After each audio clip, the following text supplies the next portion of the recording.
this started, I'd just like to welcome Deanna Lewis from the Squamish Nation Band and Council.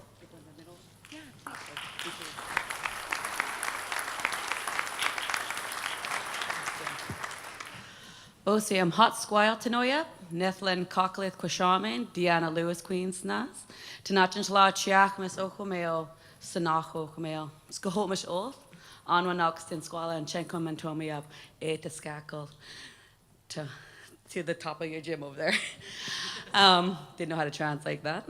I just wanted to say good day to you all, and this is such an important evening that we're having today, and a most important topic.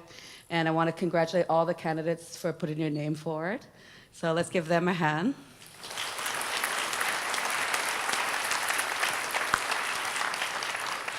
I also wanted to say that my ancestral name is Cockalaith, Catherine. She was like, I can't say it. And it means a cannibal woman, a big woman from the mountains. And it's a very important name in our territory. And it's a legend that's one of our oldest legends to this area. And all along the coast of British Columbia, they have a name for this big woman from the mountains.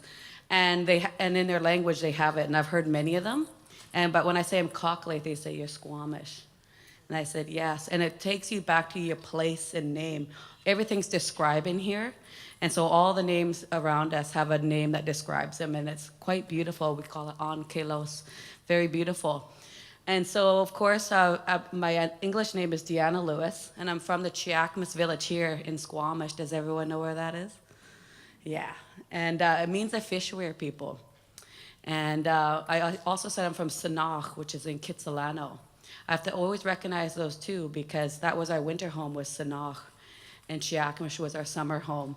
And where we'd come fishing, and hence all my uncles and cousins and brothers are all fishing right now. And I'll be smoking fish next week. That's my job. And I'm recently elected to the Squamish Nation, almost 10 months now. So it's been very important to me to be on council, to have a voice for our valley here. And so it's been, was the whole reason I run. And I know everyone here has an agenda to make sure that Squamish is heard, that it's protected, and that we have a voice for the mountains in our waters here. So again, that's why I wanted to really congratulate all the people that are standing behind me. And I want to thank Catherine and Tracy for inviting me here tonight on behalf of our Squamish Nation. And I hope we have a really good dialogue tonight. And thank you again, and I want to welcome you all to our Squamish territory. We all live in this beautiful place, and we're very passionate. And again, from my heart, Osiam. Thank you.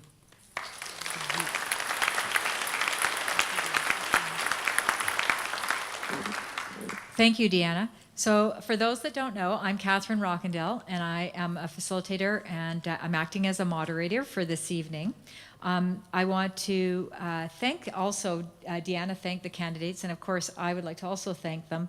But in addition, I'd also like to thank all the volunteers that made this night possible. All of us are volunteering tonight to put this event on for you and organize it. And I'd like to thank Squamish CAN, Squamish Environmental Society, and My Sea to Sky, because they coordinated this All Candidates Forum on the environment. It's the first time an All Candidates Forum has been hosted in Squamish with a focus on the environment. And we're very excited to hear what the candidates have to say. Democracy is incredibly important, as all of you know, and they wanted to make sure that this event was free. However, there are many costs associated with putting on an event like this, particularly the rental of this gym, the chairs you're sitting on, the AV, liability insurance in this day and age is very expensive, and posters and social media, as well as AV so that you can hear and see the questions. So if you would consider making a donation, the money would go just to cover these costs, and it's $925 that all of that costs. So we are looking to see if people can help to cover the cost of hosting this event. As we get started, I want to remind people that this is a nonpartisan meeting, and I would ask if you do have a cell phone, if you could turn it to silent, only because in a meeting with this many people, it's inevitable that phones are going to be ringing, binging, and everything else. Also, I would remind the candidates and the audience to be respectful. And that means no negatively characterizing individuals or groups. We want to focus on the issues. But also, for those in the audience, no cheering, jeering, or excessive clapping, which we often see in meetings like this, because that takes away from the time that the candidates have to respond while we have to wait for you. And we have a limited amount of time, and we have a lot of candidates to hear from. I also want to remind people that we are going to be having at the very end, allowing 30 minutes for actually in excess, a little bit over 30 minutes, to allow for questions from the audience. And we have a question table on the right and a question table over on the left with cards. And if you exit to the right of each side, only because we are filming down the middle of the aisle, so we would prefer that you actually, if you want to go and get a card and fill that out, during the Q&A, we will be taking the cards forward, and I'll be reading the questions and asking the respondents to answer them. So there's not an opportunity. We want to save time and be really efficient. There's no time for you to stand at a mic and actually ask a question. So we do ask that you use the question cards. You will notice that there's 2 mics. We've asked the respondents, all the respondents have got the questions ahead of time, so they've had time to brief themselves on what those questions are.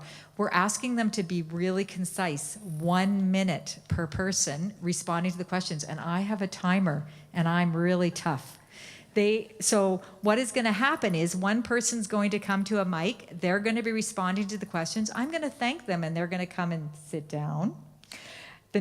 And when I thank them, the next person is going to come to the other mic and they're going to respond as well to the same questions. And we're going to rotate like that to make it as lively as possible for you guys. So we're not seeing everybody fall asleep in there.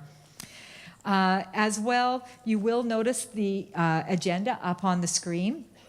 I think you can all read, so I'm not going to read that, so you know how the timing's going to be. If you do decide to leave early, if you could leave again to the outside aisles and just go around the back, that would be very helpful. On that note, I think we're pretty good to go. So what I'm going to do is basically start. I'm looking to whoever is running the screen. Oh, thank you. Can you go to the first question? And how we're going to run it is we're going to start with the mayoral candidates, and I'm going to be going A to Y, first through the mayors and then through the council candidates. And then on the second question, I'll be reversing the order, Y to A. We're going to make it really fair and really lively. So without further ado, we hear from, please join me. And well, actually, we don't want to welcome and clap for every person. So Sue Chappelle, come to the mic. Thanks. Thank you very much. And I won't repeat the question because the question's up there. As climate change progresses, it will impact wildlife. Extreme weather, more fires, protecting wildlife corridors and preserving sensitive habitat is incredibly important. This is why I oppose removing green spaces from the official community plan. We need to ensure our environmental policy is not driven by financial bias. We need to not just create plans to manage fire impacts, but we need to ensure they are being implemented. We need to ensure diligence in our community, preventing forest fires. We also have to be community participants in this. We have to be cleaning debris and leaving excellent setbacks for our community. I think as the fire seasons have progressed, we need to really ensure that this community is a fire-safe community. The conversation has to include the community. We have not been the best listeners, really, at the District of Squamish. We need to ensure that we're inviting expertise into these conversations and using community dialogue. Thank you, Susan. Over to Jeff. There are so many people in our community that care deeply about our environment, and I think probably that describes everybody here. But there's a lot of people that are less concerned. There are people that leave their garbage outside their campsite beside our rivers. There are people who fling their dogs' poo bags into the forests. I think establishing good environmental care habits starts at a very young age. If we can teach our kids to be good stewards of our environment, we'll do well. So what I want to do as mayor is facilitate a collaboration between the District of Squamish, the school board, and our volunteer organizations like Streamkeepers and the Watershed Society to incorporate ecology and biology as part of their integrated learning and do that in the field. And I think by teaching our youth, we give them a fighting chance to do a better job at managing our environment than we have. Thank you. Thank you, Jeff. Over to Karen Elliott. So we humans are the greatest threat to wildlife, ecosystems, and habitat, and we do that in 3 ways. The way we live, build, and recreate, our contribution to climate change, and finally the pollution we generate, because we still don't account for the way we build and produce things. So, elected mayor, I would work with council to make sure that our environmental coordinator has a strong voice at the development table, and we do that through good policy and environmental development permit area guidelines.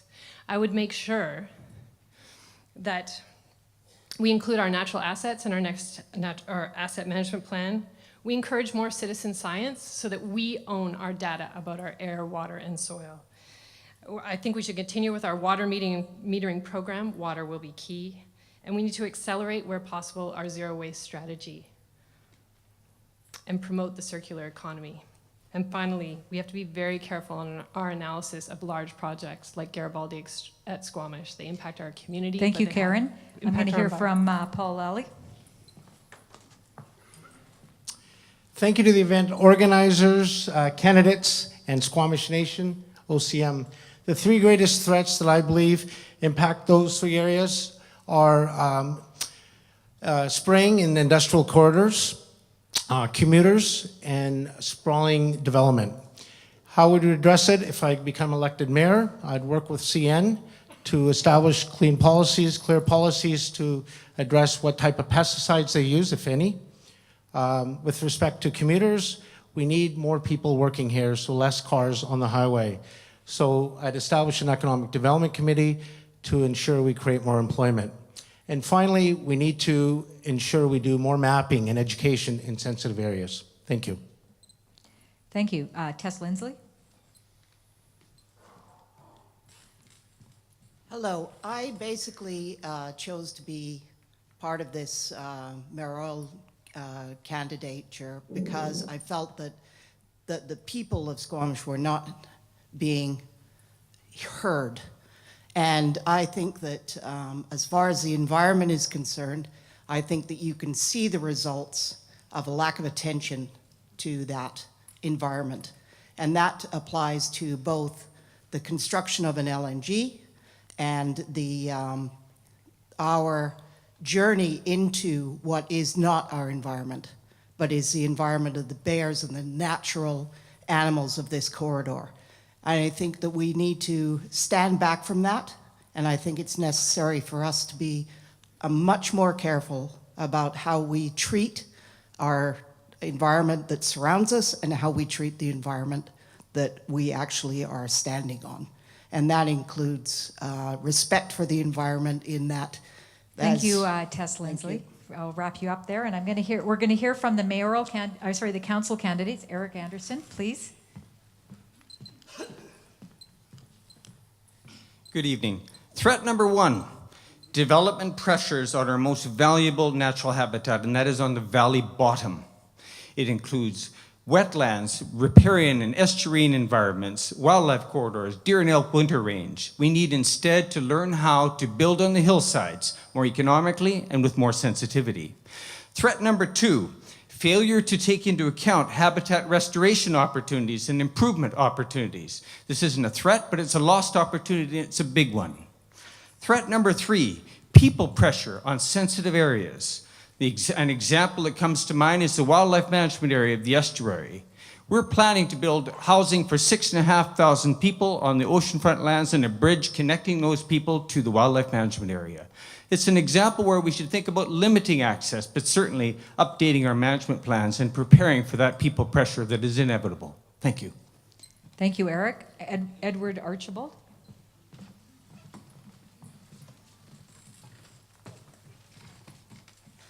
Good evening. The 3 threats that I see are development near and around our sensitive habitats with little repercussions to not following what bylaws we do have, as well as reduction in our riparian areas based on proposals being grandfathered from previous years. So support development of robust policies and bylaws with real impact if not followed, and not grandfather new applications for development because the standard has changed. Threat 2, managing impacts of tourism influx in our backcountry and what it does. Work with the province and neighbors to develop a backcountry use strategy along with look at stepped up enforcement within our municipal boundaries. And number 3 is the loss of the DFO office at the same time that wood fiber looks like it's going forward. I frankly have no answer to that. I'm dumbfounded by that decision, and we really need to work with our community, the stakeholders, the provincial and the federal government to come up with solutions on that. Thank you. Thank you. We're going to hear from Phil Audette. I have to say, they're doing a really good job of staying within 1 minute. Excellent. Hi, everyone. I see the 3 problems. The first is a lack of respect and education that we need to address. Unleashed dogs running around. These are things we can start with schools, get kids. I can't understand why people can throw garbage on the ground when there's garbage cans, personally. Stewardship. We need more than ever a cohesive council that can work together and can put aside their differences and get things done for the community. Third, too much too fast. We're trying to do 40 years of development, it feels like, in 10 years. Let's let the infrastructure catch up. Let's let people kind of get comfortable and maybe get ready for that, but not right away. It feels like it's too much. Thank you. Ron Baum. Geez, I wasn't nervous till I got up. But anyways, I think the major factors are greed and the fact that we're moving along too fast. And so we have to just put the brakes on, reevaluate where we want to spend our money, elect a council that's ecologically, and get some policies in place and get it done. Thank you. Paul Desange. Good evening. Lots of the issues that I see is that we could have smarter development or saying no to developments in certain areas of Squamish. Let's make sure that the natural habitats where our wildlife breed and live stay natural.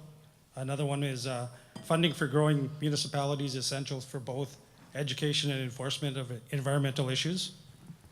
Also making sure that the developments that are permitted will follow strict guidelines when building in sensitive areas. The marshes, wetlands, and open spaces that we have today need to be preserved for the future. Thank you. Thank you. Sasha Fabry.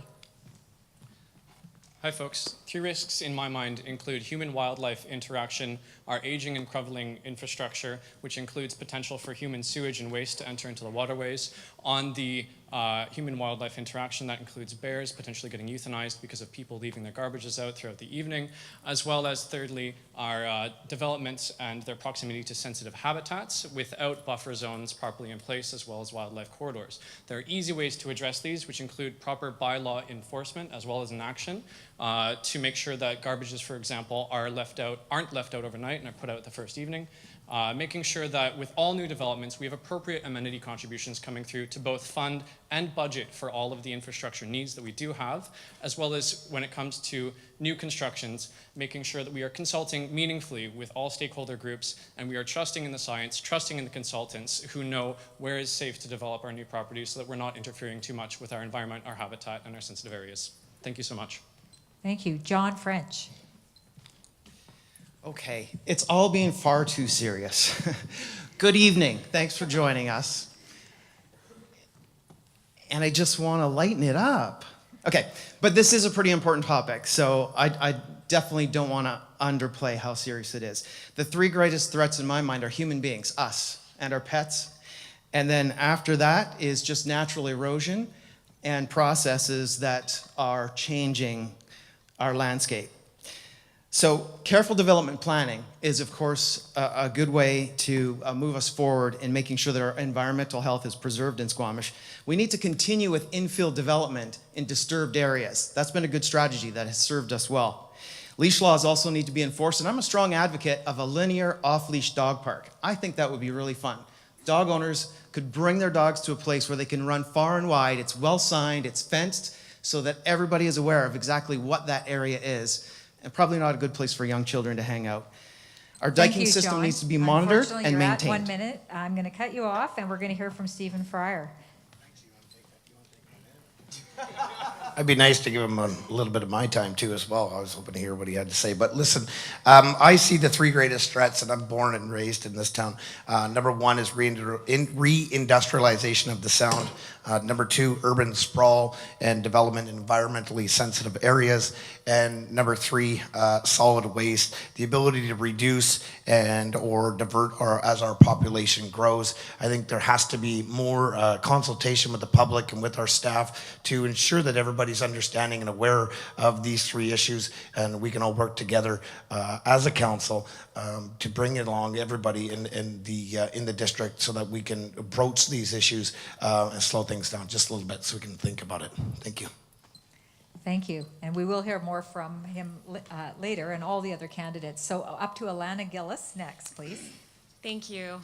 Whether we're talking about reindustrialization of the Howe Sound or the cumulative impact of development, the reality is the single biggest threat to the environment, it's probably not most people in this room, but it is people.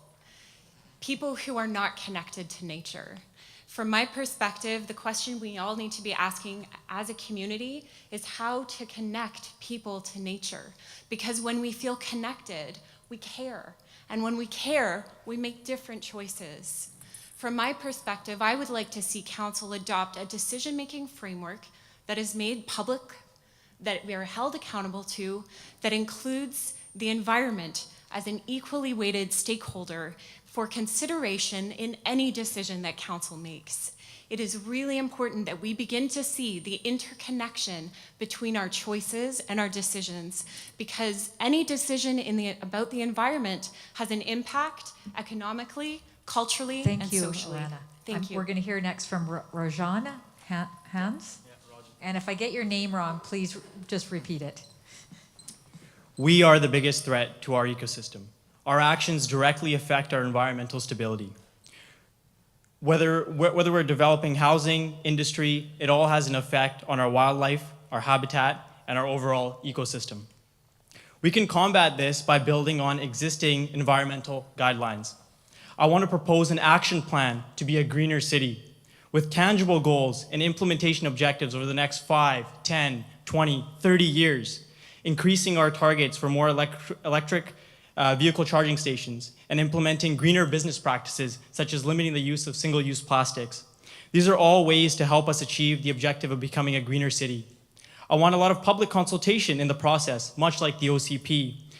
Let's work together to make this green vision for Squamish possible. Thank you. We're going to hear from Armand Herford next, please. As I see it, all the threats tonight are connected: sprawl, along with new development, and unchecked access into sensitive areas. In short, it is us, humans. I want to take a quick second to say I remember growing up in Squamish and hearing log it, burn it, pave it being said on the street and in the smoky cafes. That same cafe, you could order a spotted owl burger. I've heard my dad's stories about growing up here and not being able to see the other side of the field at Squamish Elementary School because of the smog. We've come a long way. But we have more work to do. We need to ensure the wetlands and waterways are protected when considering new developments and rehabilitated whenever possible. We also need to consider that the humans and the pets that will continue to arrive with the new developments and where they will go to recreate in order to minimize their impact in these sensitive areas. Thank you. Thank you. Thank you. We're going to hear from Janice McLean next. Good evening, welcome OCM. I've heard it repeated and I'm going to repeat it again. The greatest threat to our environment, our wildlife, and its habitat are us. And we really need to take the responsibility of taking action, and thank you. Taking action and being an agent for change, the agent for change for what we want to see in our community, what we want to see in our region, and what we want to see in our planet. So I really hope that all of you people here, it's just wonderful to see you all, that you take a closer look at what you're doing as well, so we can all be agents for change. Thank you. Thank you, Janice. Rick McKinney. I think overdevelopment in sensitive areas, forcing wildlife out of their habitat, and I plan to focus on densifying existing infrastructure and maximizing current spaces. I would also continue to support the growth management plan and only consider amazing opportunities for Squamish, such as Quest University. Air and water pollution is the second, and I would like to increase signage to ensure Squamish is an idle-free community. Better organic waste management measures to help reduce harmful greenhouse gases.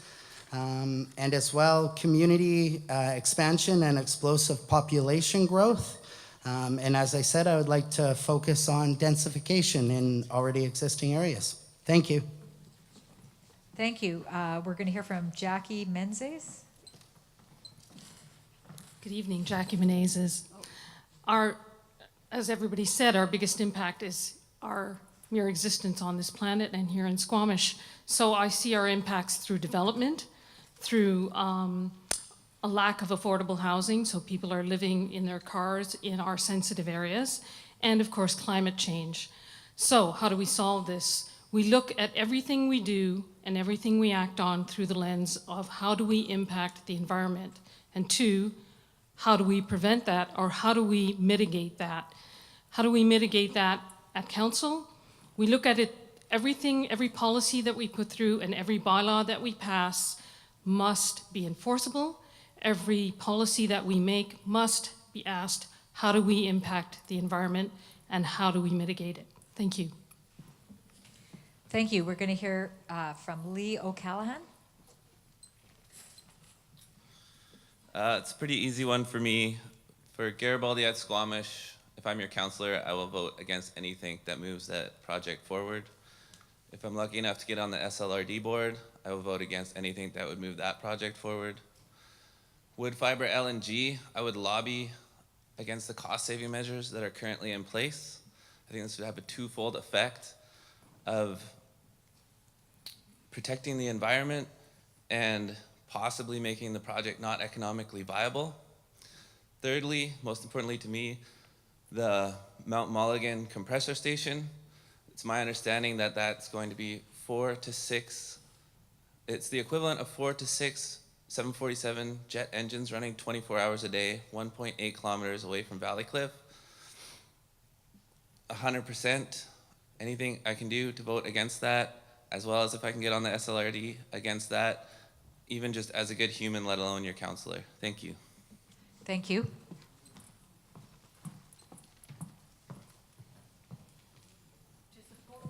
To support someone with Terrell, I'm going to go over to Terrell because he's just having some health issues here, so that he can have his 1 minute. Here, Terrell. Hey, thank you. It can all fall underneath the heading of climate change, formerly known as global warming. Now, if you believe it is real, what role, or on the other hand, if you believe it's fake news, what role would local governments have? Well, basically, very little. Basically, this is mainly an issue for the senior governments, preferably the federal government, which election will be coming up next year. And you should take your concerns about global warming, carbon recapture, and all this other stuff, which has a far greater effect than anything the local government is going to do. Bianca, you have to come with me. I know that Bianca can make it here. So I'm over here, right? Yes, please. Hello, good evening, and thank you for your time. I read that question and I translate it a little differently. I do agree with a lot of the people on the panel. It is definitely people, the threat to this community. And why do I feel that way? That's because, like Alana pointed out, you have to become part of the environment that you live in to kind of become more educated on it. I am a spithead, which means that I spend a lot of time in the Squamish estuary, and it's absolutely disgusting how unmanaged it is right now. There is excrement on the ground, and it's not from dogs sometimes. So there's also people dumping their waste into the river. I know my time is going to run out quickly, but I'm very passionate about this. I think we definitely need to talk to Edith Tobe's group, which is a Watershed Management and River Society. We need to deal with My Sea to Sky. We have to bring them to the table. We don't need to do any more studies. These people know what needs to be done, and we need to bring them to the table right away. This is a tipping point in our community, and let's take this opportunity. Thank you. Thank you. Chris Pettingill. I'm going to start off like a bit of a broken record here, and people, those are the three biggest threats. There are a number of things that we can do, though. I think at the base of it is being clear on what we need versus what we want, really paying attention to our children and our grandchildren. I think a key way we can do that is through a well-researched natural asset inventory, so we understand the economic value and not just the aesthetic value of the nature around us. It is at the base of our economy. It helps us have clean water. That stuff is critical for us. And this will help us make informed decisions about things like our OCP, our zoning, tax incentives for businesses that are doing well for the environment. I think I would like to look at our community enhancement granting policies. We have groups in town that are on the front lines of dealing with this, and if we can provide some support to them, I think we'll get a lot further than we might do by ourselves as a municipality. And then there's all kinds of little things. Smart planning around trailheads. So where are we allowing access? I'm sorry, but I have to cut you off there. We'll hear from you again. I'd ask Grace to come forward. Thank you. Lots of threats, but for me, there are three main threats: Garibaldi at Squamish, Garibaldi at Squamish, and Garibaldi at Squamish. And that exists on several different levels. There's issues around water supply, sewage disposal, the fact that it's a greenfield development, and the fact that it's massive. 22,000 bed units, which translates into about 5,500 residential units of different types, located in one spot on Brome Ridge. It's a lot of sewage, a lot of people, and a lot of activity, and a lot of impact on what is now a greenfield development. So you have to get engaged. There's going to be decisions coming to this council, probably in their first term, and they have to hear from you. This is hosted by three of the most passionate environmental groups in our community. You have to know what's going on, and you have to let your councillors know. Otherwise, it's being spun as good jobs and good taxes, but I think there's a lot more to it than that. Thank you. Thank you. We're going to hear from Jenna Stoner next, please. Hi there, and thanks so much for everybody for coming out. I see the greatest threats to ecosystem health currently as habitat loss, habitat fragmentation, and the increasing number of wildlife-human interactions. I think the key steps that we can take to help address these issues are first and foremost ensuring that new development and sub-area planning are done through a lens of protecting high-value conservation areas, habitat connectivity, and supporting restoration where feasible. With 10 plus years experience working at the intersection of business, government, and environmental conservation, I am well poised to be able to deliver programmatic solutions to these types of issues. Secondly, we need to continue to support and fund programming through WildSafe BC. And third, we need to work in partnership with organizations like the Squamish Environment Society, the River Watershed Society, and others, because they're playing a critical role in environmental data collection and monitoring, which is so necessary for us to be able to make informed decisions. Thanks. Thank you. And I'm going to ask Mike Young to come to the mic, please. Hi, good evening. My name is Mike Young, and the three biggest threats are urban development, climate change, and pollution. When sites are cleared, it destroys habitat and ecosystems that wildlife depend on. We need to build on brownfields and benchlands and protect wetlands, critical habitat, and riparian areas. We need to create policies to protect endangered species before it's too late. Climate change has led to increasing temperatures, summer droughts, flooding, and rising water levels. This affects species and in many cases can cause extinction when they are unable to cope with environmental changes. In addition to reducing vehicle emissions, we can promote building energy retrofits, upgrades to insulation, and window replacement. And finally, pollution caused by transportation. The increasing population, coupled with the fact that over 60% of our community commutes out of Squamish, means that there will be more and more vehicles on the road. A convenient regional transportation system, along with ride and car sharing opportunities, would help reduce carbon emissions. Thank We you, need- Mike. I'm going to have to ask you to wrap it up there. Thank you. All the candidates are going to have an opportunity to answer more questions, and we're going to have the Q&A. As we've heard from all the candidates once, and as you were listening, if there are questions that have come to your mind and you don't feel like getting up, you can always hold up a card you picked up or a piece of paper, and we have runners, and they'll come and pick up it from you just to help to facilitate that. Or, like I mentioned, you can go around the sides and drop it off or write a question at one of the tables. As we move forward, we are now going on to question 2, as you can see up on the screen here. And all the candidates have received this question in advance as well. And so now I'm going to reverse the order so that we keep it lively. And I'm going to ask Tess Lindsay to come to, and if I pronounce anybody's name incorrectly, please correct it when you come to this side, to the mic. Thank you, Tess. Okay, well, let's face it, climate change is here to stay. And nothing that we do in Squamish alone is really going to make a huge difference globally. But that doesn't mean that we can't play a part here in Squamish. And I believe that public transit, electric vehicles, maybe a model of car-to-go, bike rentals, anything that's going to allow people to get from point A to point B in Squamish without using a car. Also, as Squamish grows, we would hope that it become less of a bedroom community and more of a community where people work, live, and play. And that is the vision I see for Squamish. Thank you. Thank you, Tess. I'm going to ask Paul Lally to come up to the mic, please. Thank you, Paul. Thank you. The first thing we need to do is obviously create policies that reduce the burning of fossil fuels. Sustainable development, maintaining and protecting the sensitive areas. But I want to propose a few initiatives, green initiatives, that I would like to see happen if I become elected as mayor. Obviously, as we transition into electric cars, we need to encourage and build more electric car stations, which eventually could become a revenue source for the District of Squamish.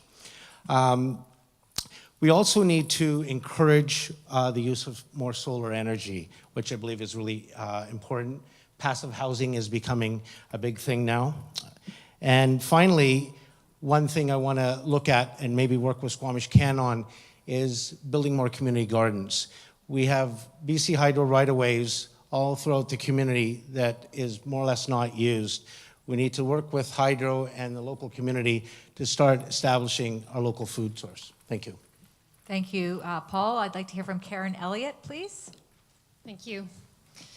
So the district achieved carbon neutrality this year in our operations, but there's so much more that we need to do. Regional transit is in our grasp in 2019, and we need to seize that opportunity and make it happen. We also need to keep going with other efforts to get people out of their cars. We need to keep funding active transportation. We need to keep encouraging car share and our e-bike pilot program at the district. We also have a big job to do in promoting the clean tech campus down on the waterfront. I think that's essential. And finally, we need to build within our boundaries and create compact, walkable neighborhoods that make sense and are connected by greenways. Finally, climate change adaptation and mitigation is going to cost us a lot of money, and we need to lobby senior governments to make that funding available instead of buying pipelines. Thank you. Thank you, Karen. We're going to hear from Jeff Cook next, please. One of the big ways to get reduction in carbon emissions is to get cars off the road. And I was inspired by the success of last year's Bike to Work Week program and how many car trips it stopped. And I thought, why can't we do this all the time? So I want to set a goal for our council that in 4 years we reduce the number of local car trips by 20%. And the way that we'll do this is 3 things. One is to make sure that our bike commuter paths are safer and have better connectivity. The second thing is that we'll make sure that we have secured bike lockup areas. We ask for car parking spaces when we build new developments. We need to have locked up bike facilities when people drive their cars to work or drive their bikes to work downtown or to the store or to school. You want to make sure that your bike's still there when you finish. And lastly, I want to use my connections within the biking industry to see if we can come up with, for Squamish residents, heavily subsidized opportunities to purchase e-bikes to make commuting around town easier. Thank you. Susan Chappelle.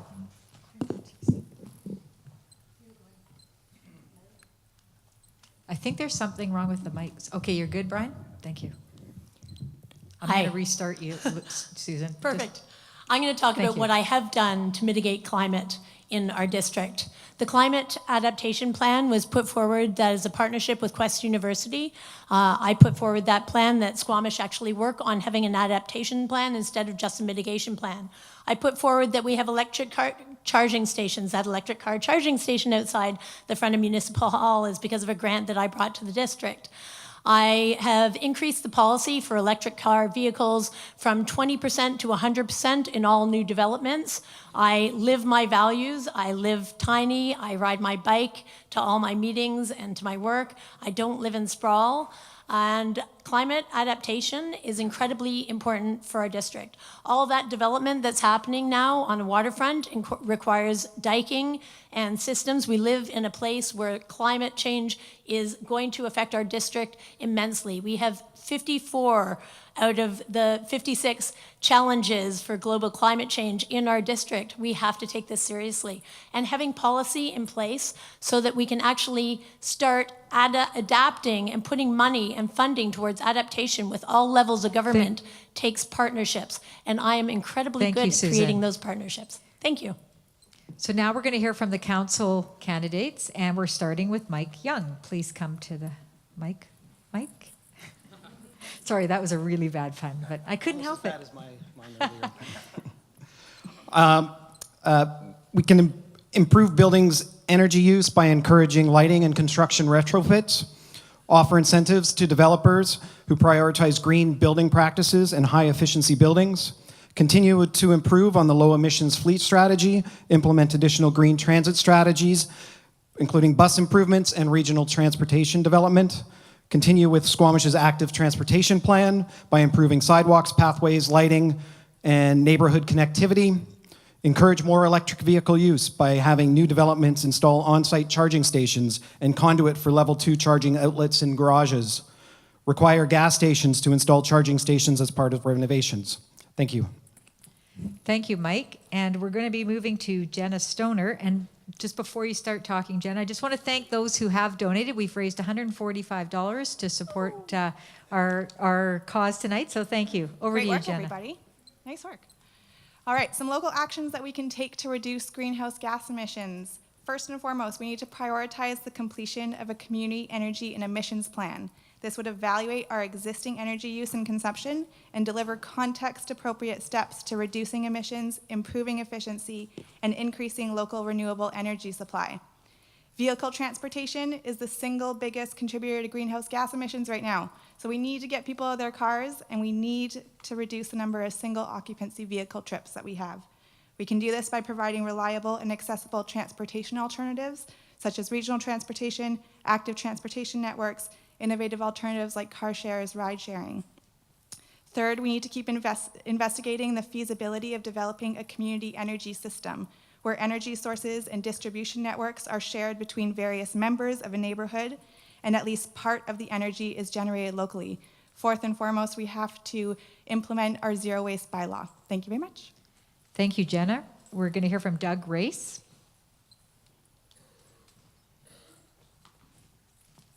Thank you. Well, as you heard at the district level, we have actually achieved carbon neutrality, and that's a result of efforts by staff particularly, and a culture created by councils for staff to always consider carbon neutrality and carbon emissions and carbon savings anytime we're doing anything new, and now we've got to a point. But for me, this question really is to a bigger level. This is how we build our communities and how we build our cities that is really going to start making a difference. And you've heard some of the things, but it's all of them together. It's walkability, it's neighborhood hubs, so you don't have to go all the way downtown for some of the miscellaneous items that we might need during the day. It's the electric charging stations that we put into the new developments now. And some of them will be active, and some of them will be roughed in as demand requires, makes them easier to put in. So it's all of those things. You really can't separate them. Transit is obviously a key thing, but transit is difficult right now because we're kind of spread out. So part of that is densifying our community and shortening the distances and making it work for transit so we have critical mass. And regional transit... And I'm going to have to wrap you up there so we can hear from Chris Pettingill. Thank you, Doug. It's wonderful that the district has gone carbon neutral, but it's a bit frustrating to think about that in the context of a massive polluter that's about to start business here. We have, though, on the other positive note, an amazing world-changing company that Carbon Engineering that has some real solutions for climate here. So we need to be doing everything we can to support businesses like that, because that won't just help with climate change in Squamish, it helps it everywhere. I think the provincial government puts a lot of restrictions on our ability to incentivize smart development, smart planning in terms of using solar, monetizing solar, and making these things accelerate. And so municipalities have a lot of power to lobby at the provincial level, and that will allow us to make a lot more change. I think walkability, infill development, those things, they help with public transit, they make that easier, and then we're reducing emissions. And I think I'll leave it there. Okay, thank you, Chris. We're going to hear from Bianca Peters next, please.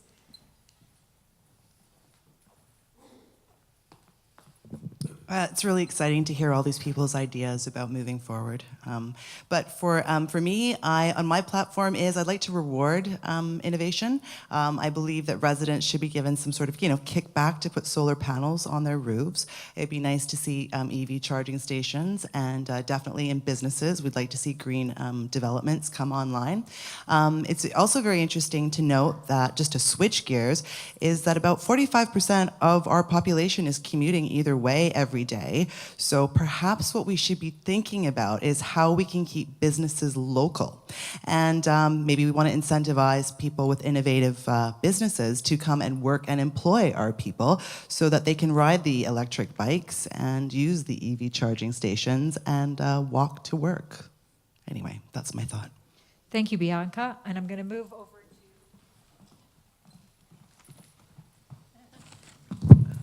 over to Terrell. Coming over this way. Here you go, Terrell. Thank you. It's folly to think that pedaling an e-bike is all of a sudden going to solve all the town's problems. There's only one way to do it, and the population is not ready for that. And that is to curb or put a cap on bed units. It's pointless to think that you're going to solve the problems by these small measures when you want to double the population. It just isn't going to work. Thank you, Terrell. I'm just going to move this back, and I'm going to encourage Kevin Jewell to join us. He was unfortunately delayed on the highway due to the accident, and he's with us now, so he will be coming in to speak.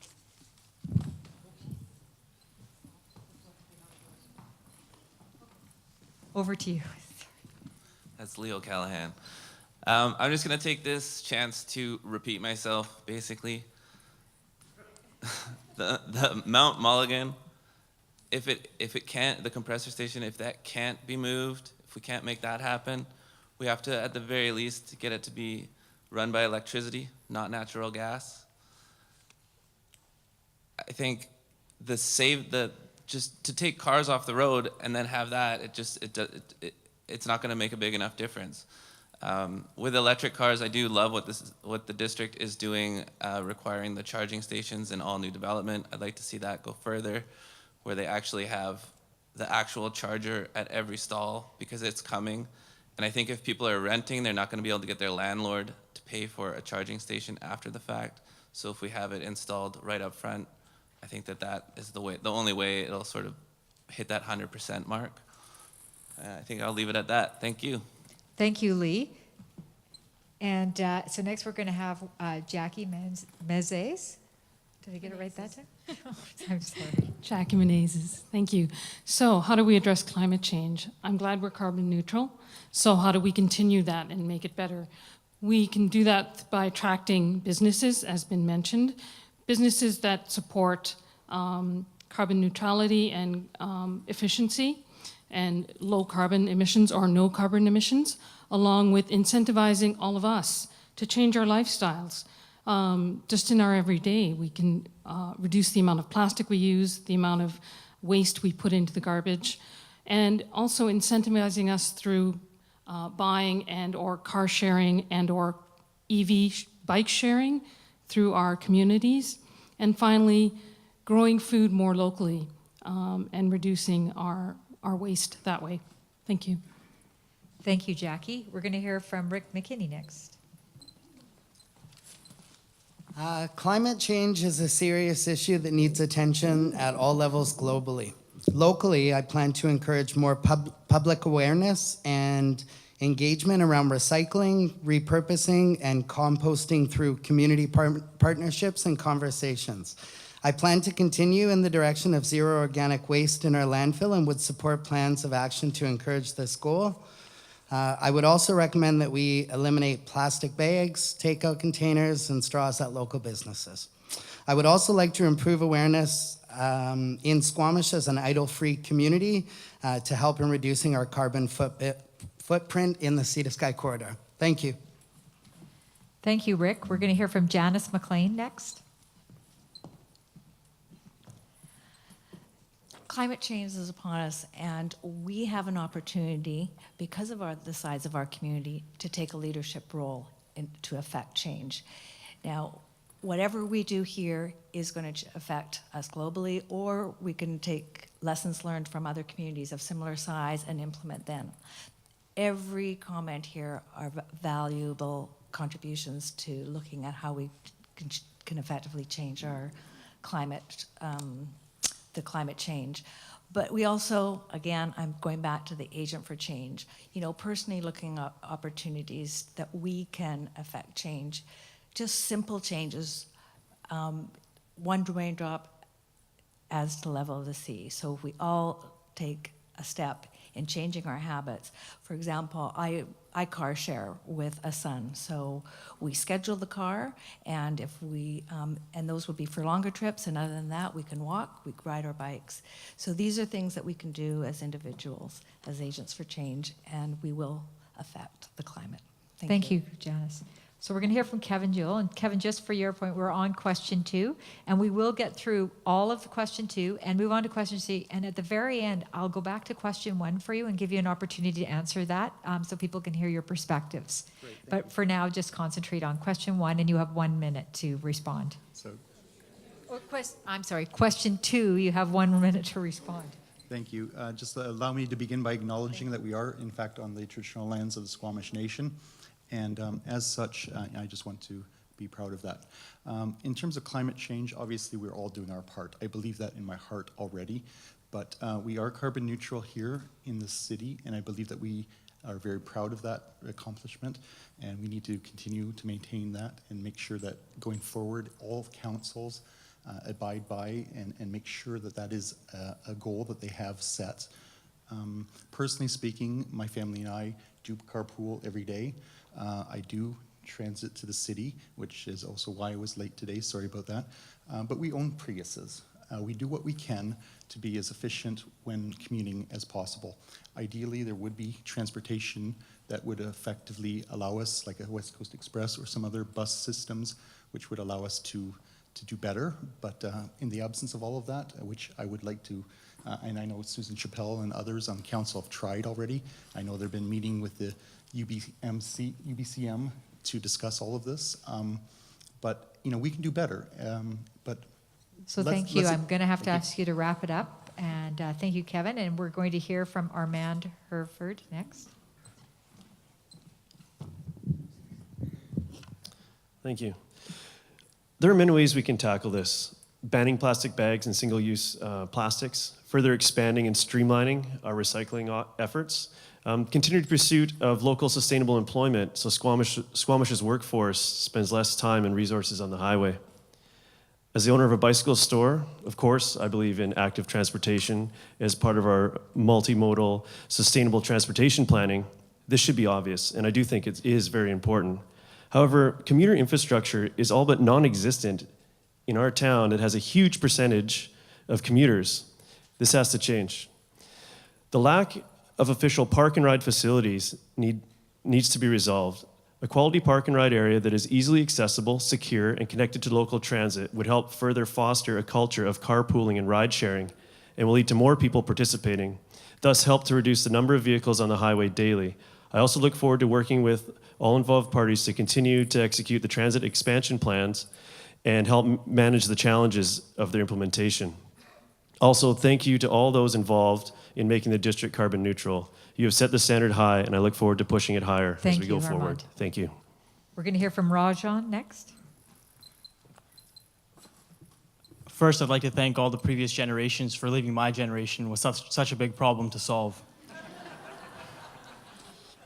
I am against the use of fossil fuels. I want our children to grow up in a place with a vibrant environmental ecosystem. I want Squamish to be a town with more vehicles running on alternative energy than fossil fuels. Currently, we are only a part of a climate action charter, which was signed in 2008, leading to our district to become carbon neutral, meaning they have a zero carbon footprint. Let's build on this. A major part of our potential green action plan should be to reduce carbon emissions by implementing greener building practices, giving us low energy consuming buildings, and incentivizing the use of alternative energy in all areas of business, industry, and residents. We can do more to protect our environment.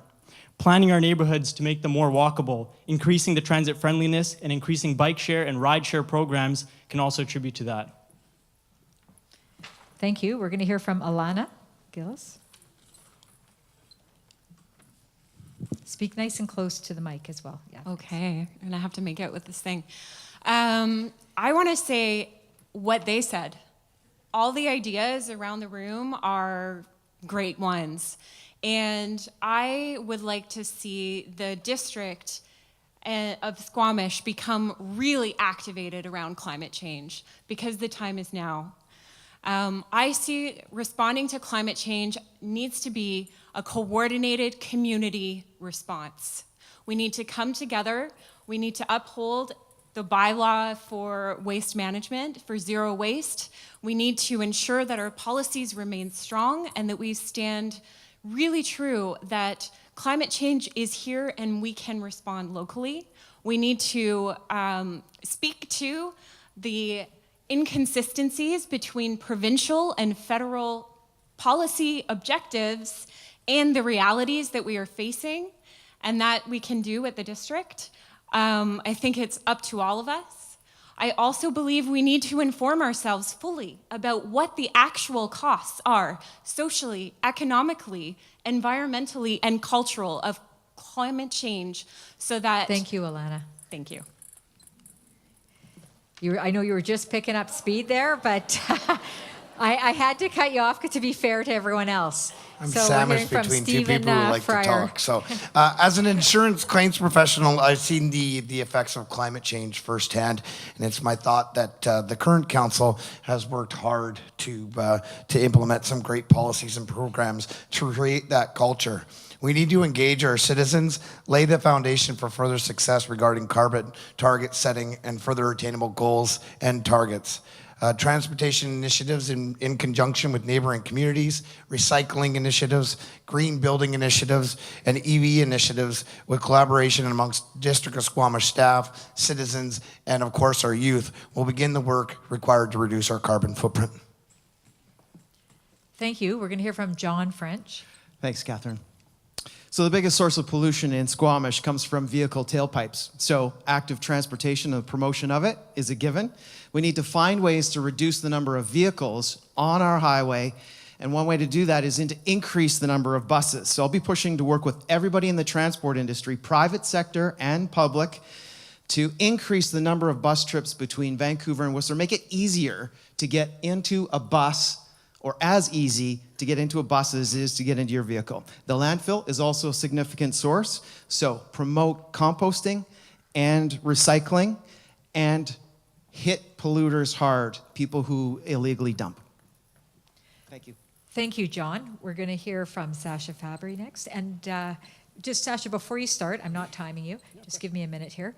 I would encourage, I just asked some of the organizers, because there's a lot of really good comments, and you may have questions, and it may be hard for you to remember them, and I've asked them to just walk with a pen and the cards up and down the aisles, so that if you want one, just flag them down, and they can pass it along, so we can get your questions for the end when we do the Q&A from the audience. So just wanted to let you know that they're coming, and you'll see them come towards you, and just flag them down, and you can write their question. Okay. Thank you for being so patient, Sasha. Over to you. What they said. No, I'm just kidding. So, of course, we need to be promoting the localization of foods resources here in town. Of course, we need to be incentivizing our green builds, making sure that we have passive house standards, making sure that we have heat at point water resources, making sure that we are mandating electric vehicle charging stations at all new developments, everything that you've been hearing from these folks so far. This also includes incentivizing more transit and potentially looking at a levy to help pay for increased transit in the corridor. But more importantly than that, too, I think that a good councillor is someone who understands really how to get these initiatives into a strategic plan within the first few months, and then also knows how to make sure that we're budgeting accordingly for that. So we're reviewing that strategic plan quarterly or annually and making sure that we are holding ourselves accountable and letting you folks hold us accountable to the things we're doing for you folks. And again, none of what I'm saying here hasn't been repeated by everyone else. It's just the process that I think is the most important in how we do these things. Thank you.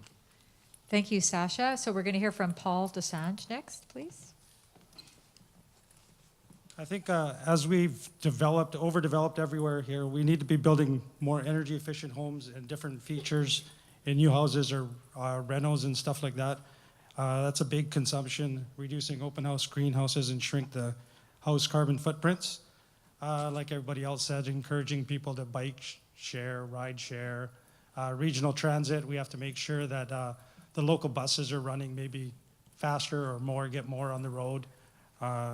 Education is a big one that we need to get out to the public about climate change and see how everybody can make a difference in that. I just had a nice little quick fact here. Just lowering your temperature or keeping your house at 2 degrees lower can save about 2,000 pounds of carbon dioxide emissions each year. If everybody just makes a difference, it'll be a big difference. Thank you, Paul. We're going to hear from Ron Baum next, please.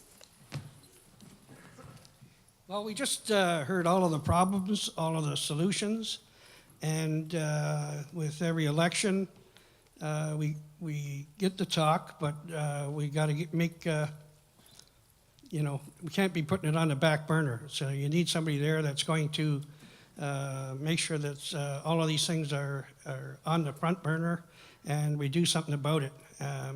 We don't need any more studies. We don't need any more consultants. We just need action to get it done. Thank you. Thank you, Ron. We're going to hear from Phil Odette. Hi again. I can't agree more. The problem is that we've got a lot of vehicles on the road, and we're going to be seeing a lot more in the coming years with the development.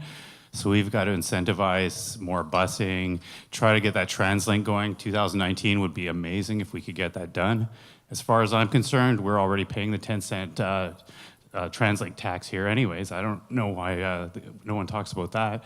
As well, hand in hand with that, I think we should talk safety. Downtown, I think I'd like to push for 30 kilometers an hour throughout downtown. I see people just whipping through town and baby carriages, old people at intersections, and to me that goes hand in hand with the safety and just general health of our community.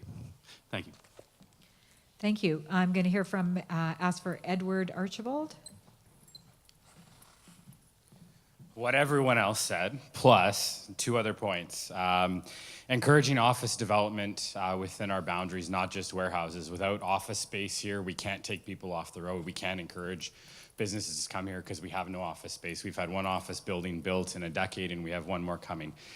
And everything is for nothing if wood fiber LNG goes forward. So we need to work with Squamish Nation and our own taxation strategy to make sure that it is not a viable project.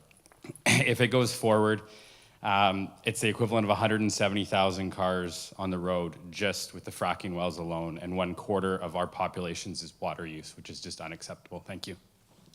Thank you. We're going to hear from Eric Anderson, please. As a community, we need to establish priorities in greenhouse gas emission reductions. Our data shows that cars are the biggest problem, and that long-distance commuting to work is the fastest growing part of that problem. We all share responsibility to take cars off the highway. Local government's role includes providing well-paid jobs for Squamish and an end to converting our scarce, high-value employment lands to housing, expensive housing for commuters. Not that I'm opposed to housing for commuters or expensive housing. In moving to a circular economy, we should be taking into account also carbon sequestration opportunities, and most importantly, an active, sustainable management of our forests in partnership with First Nations. We can also sequester carbon in wooden buildings. For example, not building a wooden parking garage instead of out of concrete, like they are doing in Oregon, Sweden, Austria, and Germany. Instead of landfilling wood waste, we use them as bioenergy and other uses as well. In order to create this circular economy, we need to have new kinds of collaborations, and we need to break down some old silos that we're working in. Thank you. Perfect. So we've heard from all of the candidates in terms of question 2. And as you reflect on what you heard, if you've filled out a card and you have a question, we do have our runners who are collecting those cards. You just have to hold them up and they'll pick them up. If you haven't got a card and you want to ask a question based on what you've had, just put up your hand and they'll come and bring you a pen. And by the way, we have limited number of pens, so please return them. They seem to kind of go down. So we do have runners on both sides and you can see them. So please use those. So now we're moving on to question 3. And again, we're going to reverse the order because we want to keep it interesting. So I'm pleased to welcome Sue Chappelle. Thank you. So the 3 greatest problems with the development is we basically have taken all our land for economic development and made housing our economy.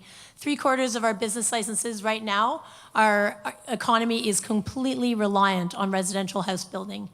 We have to diversify our economy. We have to take in enough community amenities so that we can pay for the future of density in our town. We're not saving for arts infrastructure.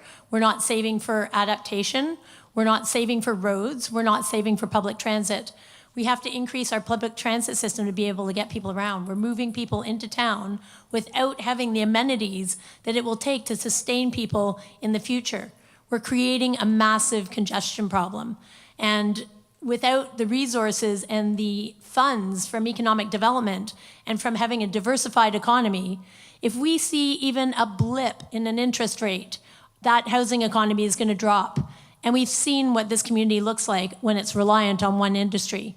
We have to diversify into tourism, into forestry, and into all other rec tech sectors so that we can actually have a diversified employment base. Thank you, Susan. Thank you. We're going to hear from Jeff Cook, mayoral candidates. This community operates exactly the same way as an ecosystem. When there's an imbalance, you get a lot of negative side effects. And that imbalance right now is the imbalance between residential development and jobs growth. For instance, if we have 4,000 new homes created in our community, that will mean thousands of people who have to get in their fossil fuel cars or buses and get their way to Vancouver or Whistler.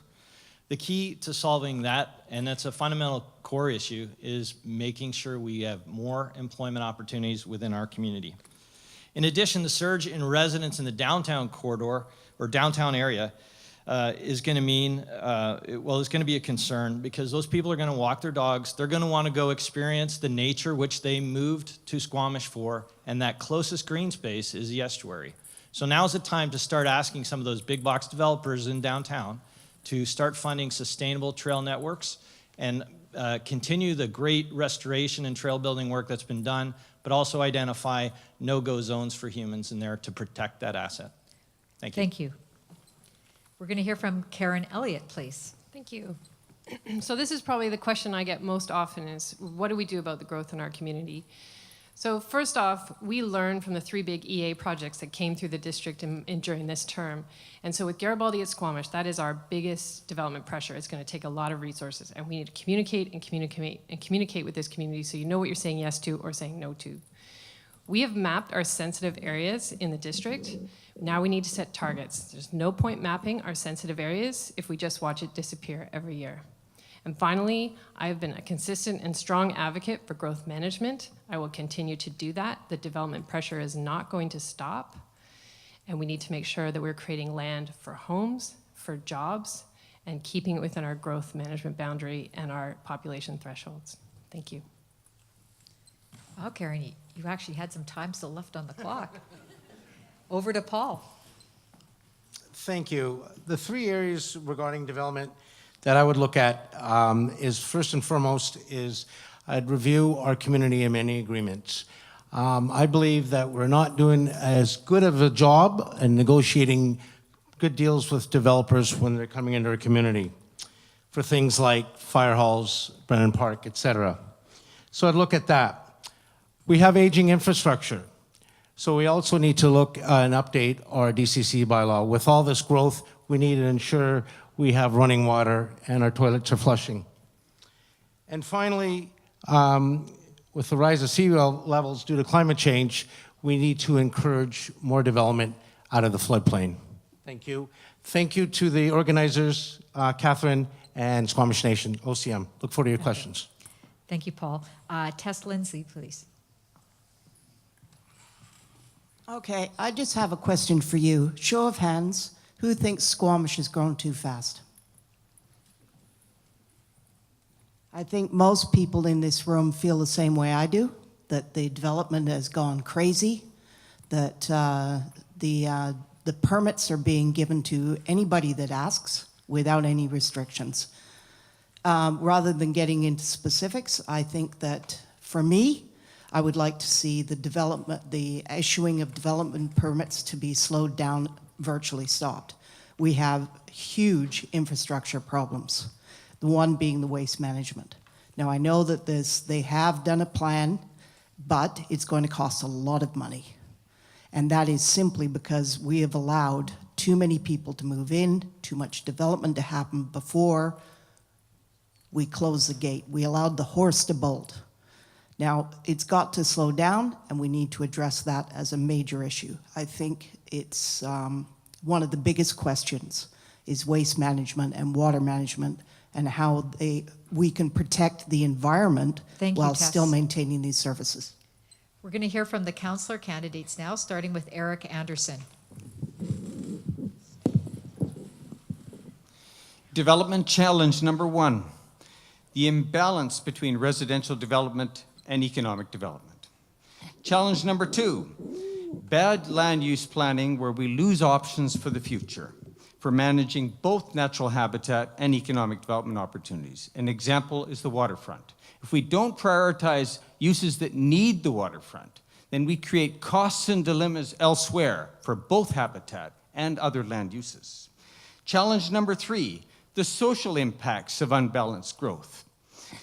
How to address these challenges? Well, I'm a believer in the three-legged stool, where the environmental, the social, and the economic work together, and they depend on each other.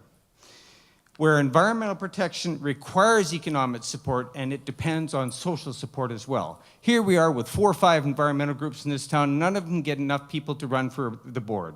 We have trouble with quorums. Why? Because we don't have time. Why? Because we're commuting long distance to work. Social support, that aspect of it, is an important aspect to consider in our development challenge. Thank you. Thank you, Eric. We're going to hear from Edward Archibald.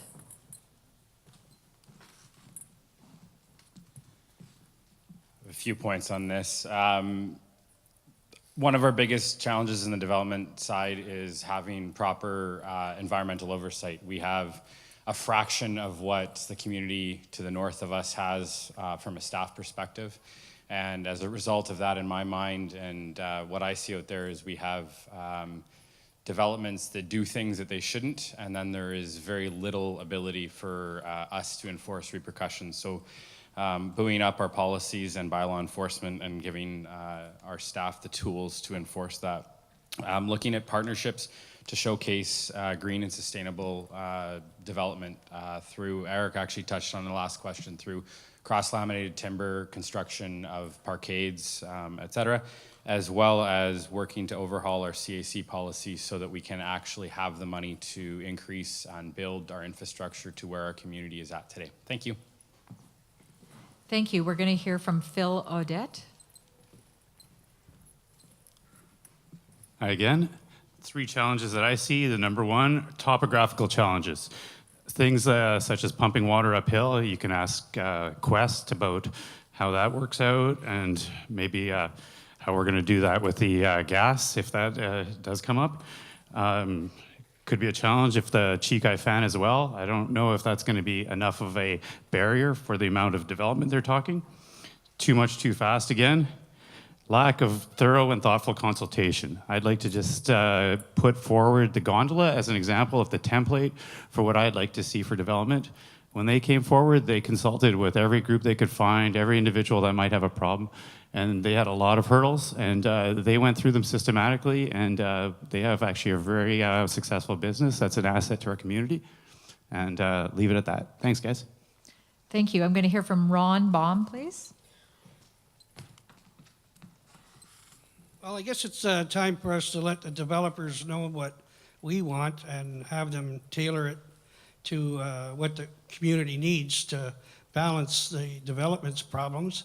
And the cost development charges got to be spent in viable ways to, for the, well, I like to see like wildlife corridors. I thought there was wildlife corridors because I seen the wildlife go there. So then we're working, and then the trees are cut down, and that's that. There's a lot of work to do, and we all know what the problems are. Just got to get to it and get it done. Thanks. Bye.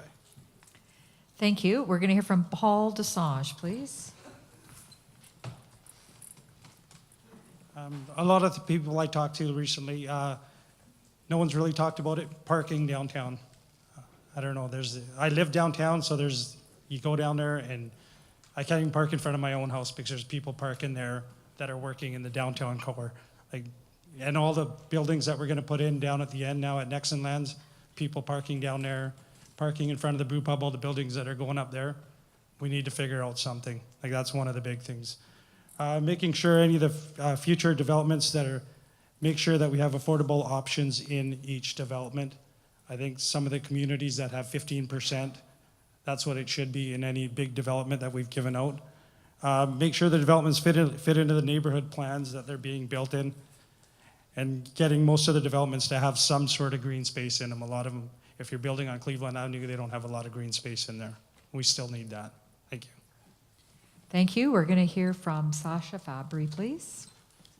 Hey folks, I think this question is about 3 things. It's about what we're building, where we're building it, and the process we're going about to make that happen. So what we need to do is make sure that we're building energy efficient homes away from environmentally sensitive areas in a process that meaningfully engages as many stakeholders as possible, most of you represented here in this room, and is bringing back to the community. And I know it's not always the most exciting thing to talk about process in a time when there's a lot of big projects on the horizon, but I believe that process is really what affects people's quality of life every day. It affects our environment, our habitats, and our wildlife. And a big part of my campaign is on sustainability. That's not just one of my values, it's an accountability measure for you folks. And if elected as a councillor, I promise to always keep that in mind. Thank you so much. Thank you. We're going to hear from John French. Thank you. Thanks, Catherine.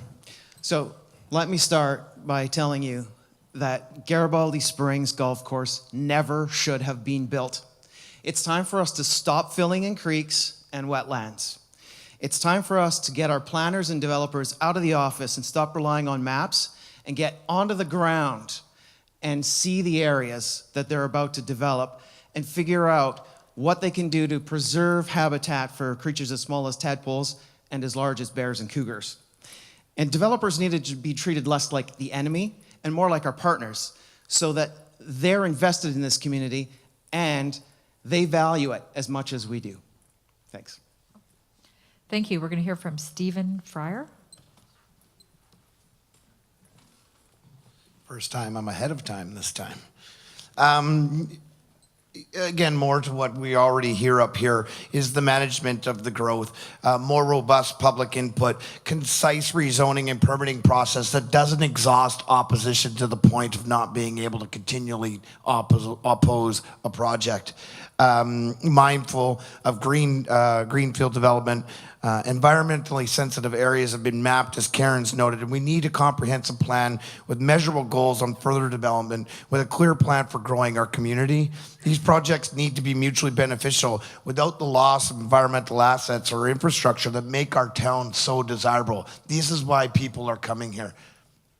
The second is infrastructure, water, wastewater, solid waste. These items need to be improved as we grow. If we cannot flush our toilets and we cannot turn our taps on as we continue to grow, we're going to be in serious problem. And finally, waste reduction and diversion. Our landfill is only so big. From the time I've grown up here, it's exponentially changed, and that something needs to be done. So if I'm elected, I'll definitely be working towards that. Thank you.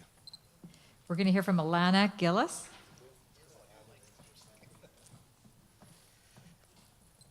The impact of development is what motivated me to come and stand here before all of you today. It's why I'm here. I believe the three major impacts are the threat of urban sprawl, the habitat loss that comes as a result of development, and also human-wildlife interactions and the risk that that is posing to wildlife. From my point of view, what council needs to do is rely on the strength of the existing OCP and the growth management boundary. We must adhere to that and the policies that are in place already and move to strengthen it if we can. Any amendments to the OCP must consider the original intent that was behind that document. And if there are changes, we must make sure that they don't undermine the strength of it. We need a clear vision as a community as to what kind of community we want to be. This is going to require community involvement in all the development process. Where there are developments that come forward, like I'm going to say it, the GIS, Garibaldi at Springs, we need the community to be involved because council's decisions are only as good as the people who are at the table raising their voices about what is important. Thank you. We're going to hear from Rajan Hans. I'm going to save everyone's ears and not repeat what everyone just said. But I will say that development must be strategic. Once we say yes, there's no going back. Some of the greatest challenges to development is simply placement. Neighborhood planning is essential. I'm an advocate of NCPs, which are neighborhood concept plans. Essentially, they give us a bird's eye view of the entire neighborhood, what will be developed, where greater density will be, and how they will be connected. So far, we have only the broad OCP as a guideline. We need supplemental plans like NCPs to help us guide when we're bombarded by developments. Key aspects of NCPs are transit friendliness, sidewalks, walkability, neighborhood parks, and as well, trail connectivity. All of these aspects will contribute to a greener Squamish. Thank you. We're going to hear from Armand Herford. We're a community under pressure. We have some of the wealthiest neighbors in the country to the north and south of us, and we still have that small mountain town vibe. We're understandably a very desirable place for young families because of our access to outdoor rec and our slightly lower real estate prices, and the list is endless, really. That, of course, sounds a bell, and in every development company office that holds land in Squamish, and applications to develop the land pour in. On one hand, we do need the new units to meet the growth demands and to increase access to affordable housing. On the other hand, if we were to step aside and improve all the plans, we would end up with rampant sprawl, loss of green space, overloaded utilities and infrastructure, and well thought out policies like the OCP and our zoning bylaws laid to waste. Instead, it should be known that without extraordinary benefit, truly extraordinary benefit to the community as a whole, Squamish sticks to its plan. As much as the OCP is a living document and can be amended, it has happened so frequently that it is almost disregarded by many applicants. So Armand, I'm going to have to ask you to wrap up. this has to change. Thank you, bye. Beautiful, nice transition. Kevin Jewell, please. So quite obviously, we can do better. Previous councils have tried, but unfortunately failed in this respect, I believe. So obviously, growth is part of this community, and it always will be, but it has to be managed and maintained in a way that is environmentally respectful. And if we can't do that, then we're really letting our generations down, because it isn't about us here today, it's about how we grow this community, how we build and prioritize Squamish for future generations. And what we really need to see is a council that's transparent, energetic, believes in what the OCP that they've already developed without, again, modifying it substantially, and being able to just build this community stronger. Thank you. Thank you. We're going to hear from Janice McLean, please. I concur with every candidate that's here. We need a strong vision of where we want Squamish to be in the future. We need to work towards that together, collaboratively with all partners and stakeholders, and we need checks and balances. I really believe that we, in our vision, when we have protocols that we can check as these developers come in, yes, you're contributing to amenities, yes, you're contributing to enhancing our roadways and our walkways. We need to establish these and be really strong and directive when we are talking to these developers. When we talk about growth management, we have a plan, but we need to stick to that plan, and we need to protect our asset, and our asset is Squamish. All the reasons that we live here, all the reasons that we've moved here, and the new residents that are moving here. If we don't have this asset, we will not have, and it's covered by development, then nobody will want to live here anymore. Thank you. Thank you. We're going to hear from Rick McKinney, please. Hi again. I see rapid population growth and expansion as one of the three challenges, and I would focus on expanding within existing infrastructure to help limit impacts on wildlife. I also see sensitive ecosystems and habitat, and again would focus on expanding within existing infrastructure. Affordable housing. I also see and would like to create community conversations about progressive cooperative housing developments that would allow residents to buy in Squamish's hot real estate market in a way that's affordable, accessible, and offers return that renters never see. Thanks very much. Thank you. Jackie. We need an actionable economic development plan and an actionable transit plan, a transit plan not just for region, but for our town. And that is one that is planned around and viewed through the lens of our environment, so that people can walk and bike and use electric vehicles like electric bikes to get to work. So once again, we're protecting our environment. We also need to hold ourselves accountable to our OCP. As everyone else has said, we really need to hold ourselves accountable to that and not stray from it unless we absolutely have to. And finally, we have very few sources of income. How do we pay for all for this infrastructure that we need, especially where things are starting to break? We can tap on government programs at the federal and provincial level. We can look to the gas tax. We can look to public-private partnerships, and I really hope we do that. Thank you very much. Thank you. We're going to hear from Lee O'Callahan.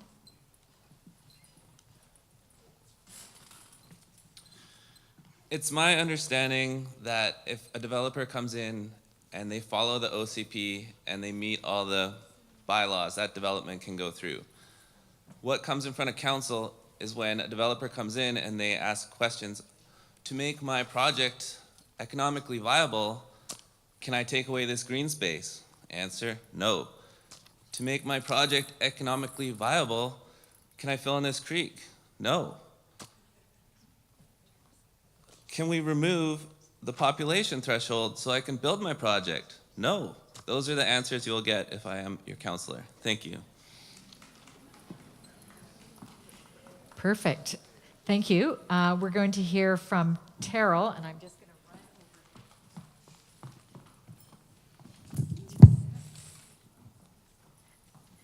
some people are running way ahead of themselves here. Okay. Squamish has always been seen as a place to exploit. From the very beginning, the fur traders. But it's only been the last 3/4 of a century that man has developed enough to really do real harm. Currently, the development interests see Squamish for cheap housing, especially multifamily housing. The past term of this council, which is 4 years versus the previous 3 years, have seen we gone from the outdoor capital of Canada to the condo capital of Canada with bunk beds.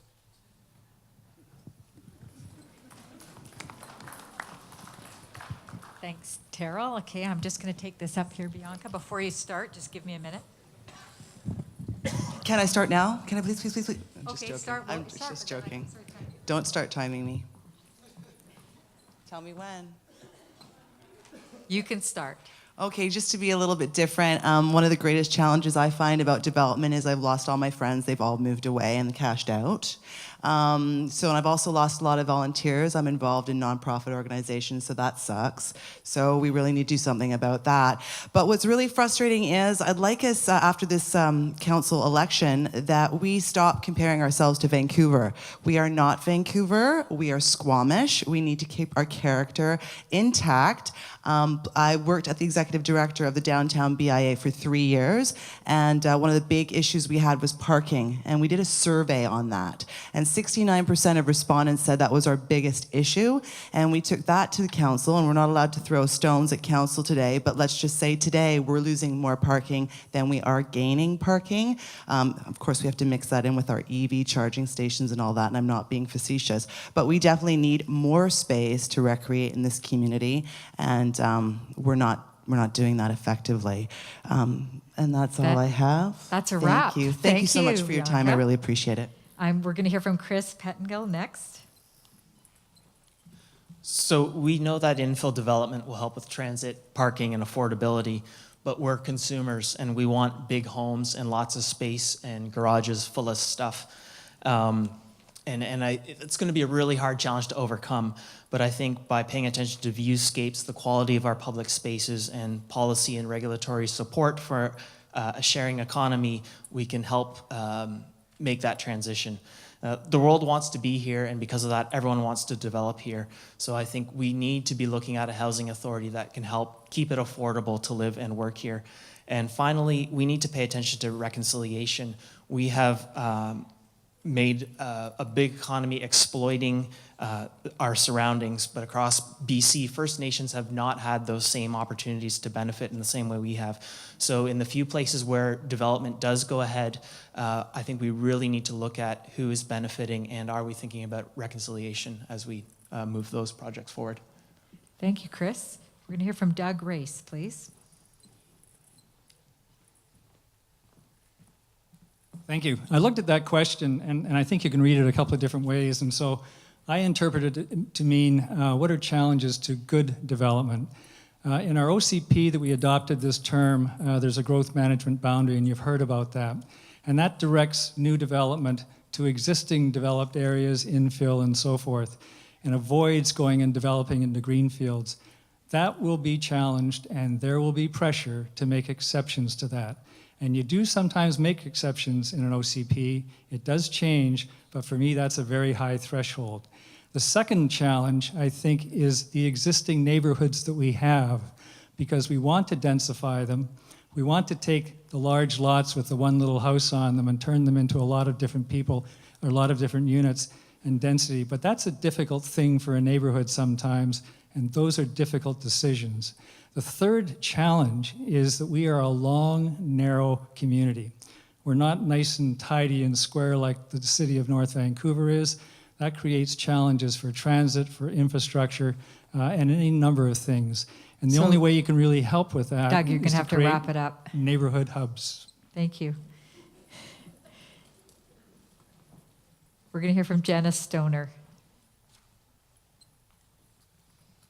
All right, so our town has seen an unprecedented rate of growth, and that comes with a number of challenges. And as I see them, the largest challenges are this.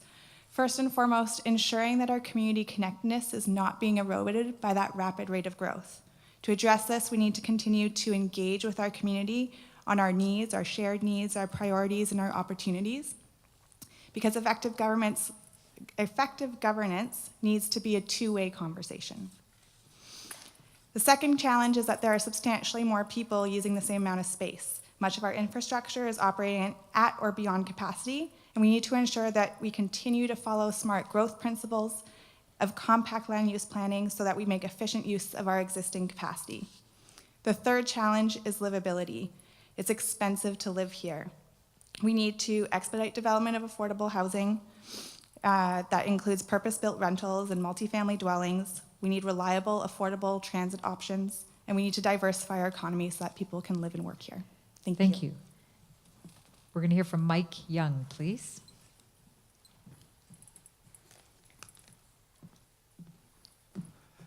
We need to build on brownfields and benchlands first and protect our habitat and riparian areas.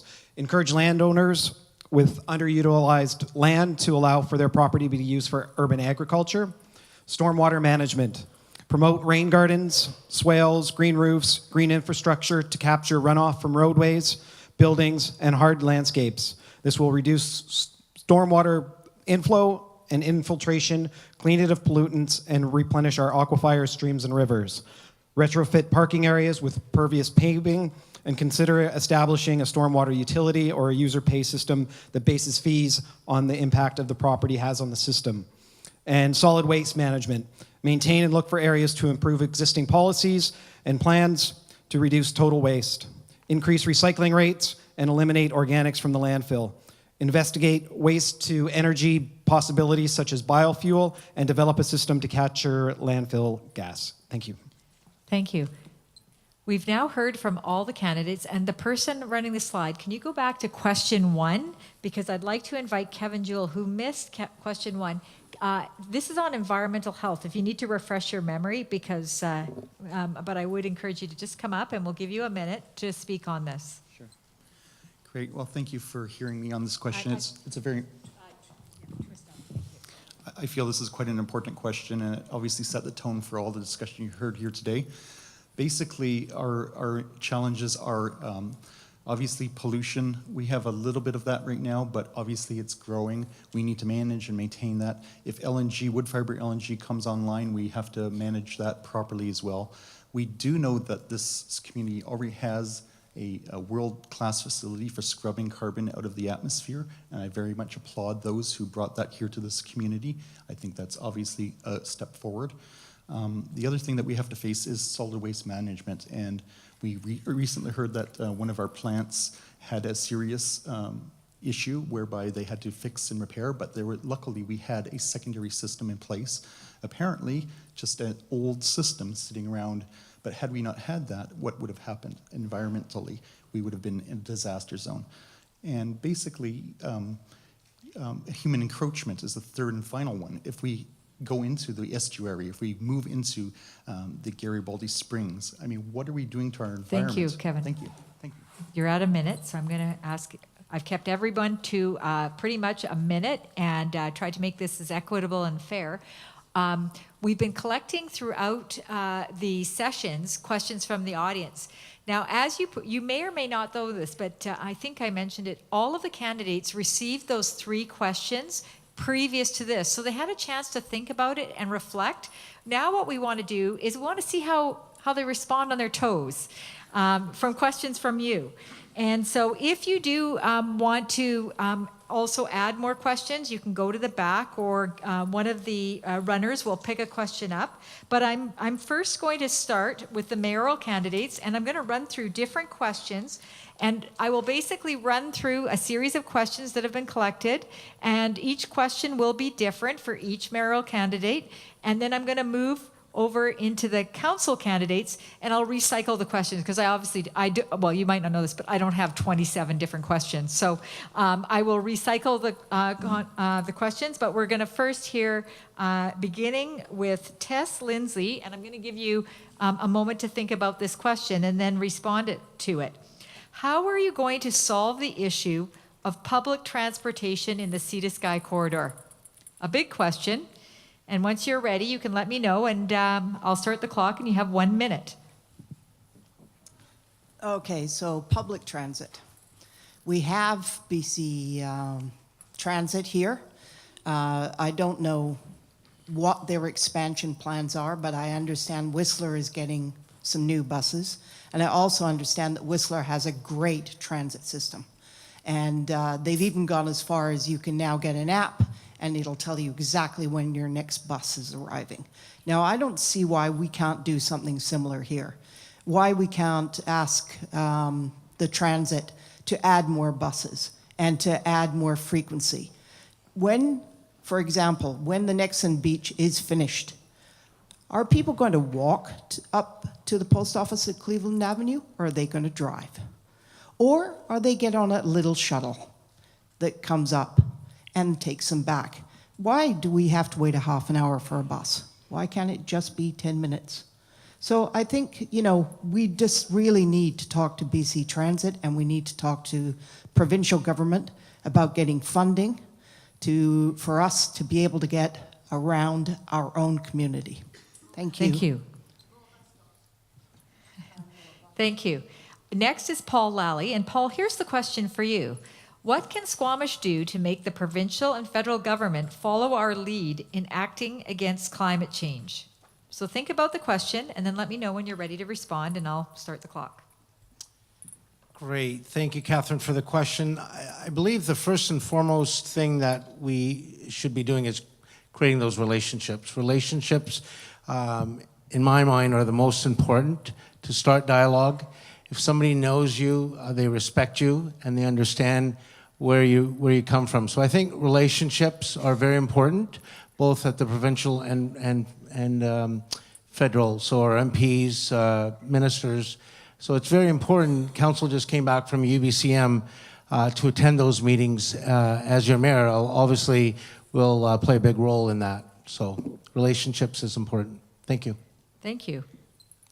So the next question for Karen Elliott, sorry, Karen, is how can we support renewable energy infrastructure through municipal policies? Take a moment to suggest that. And if any of the candidates need to re-say the question, I can. And then when you're ready, I'll start the clock. Okay.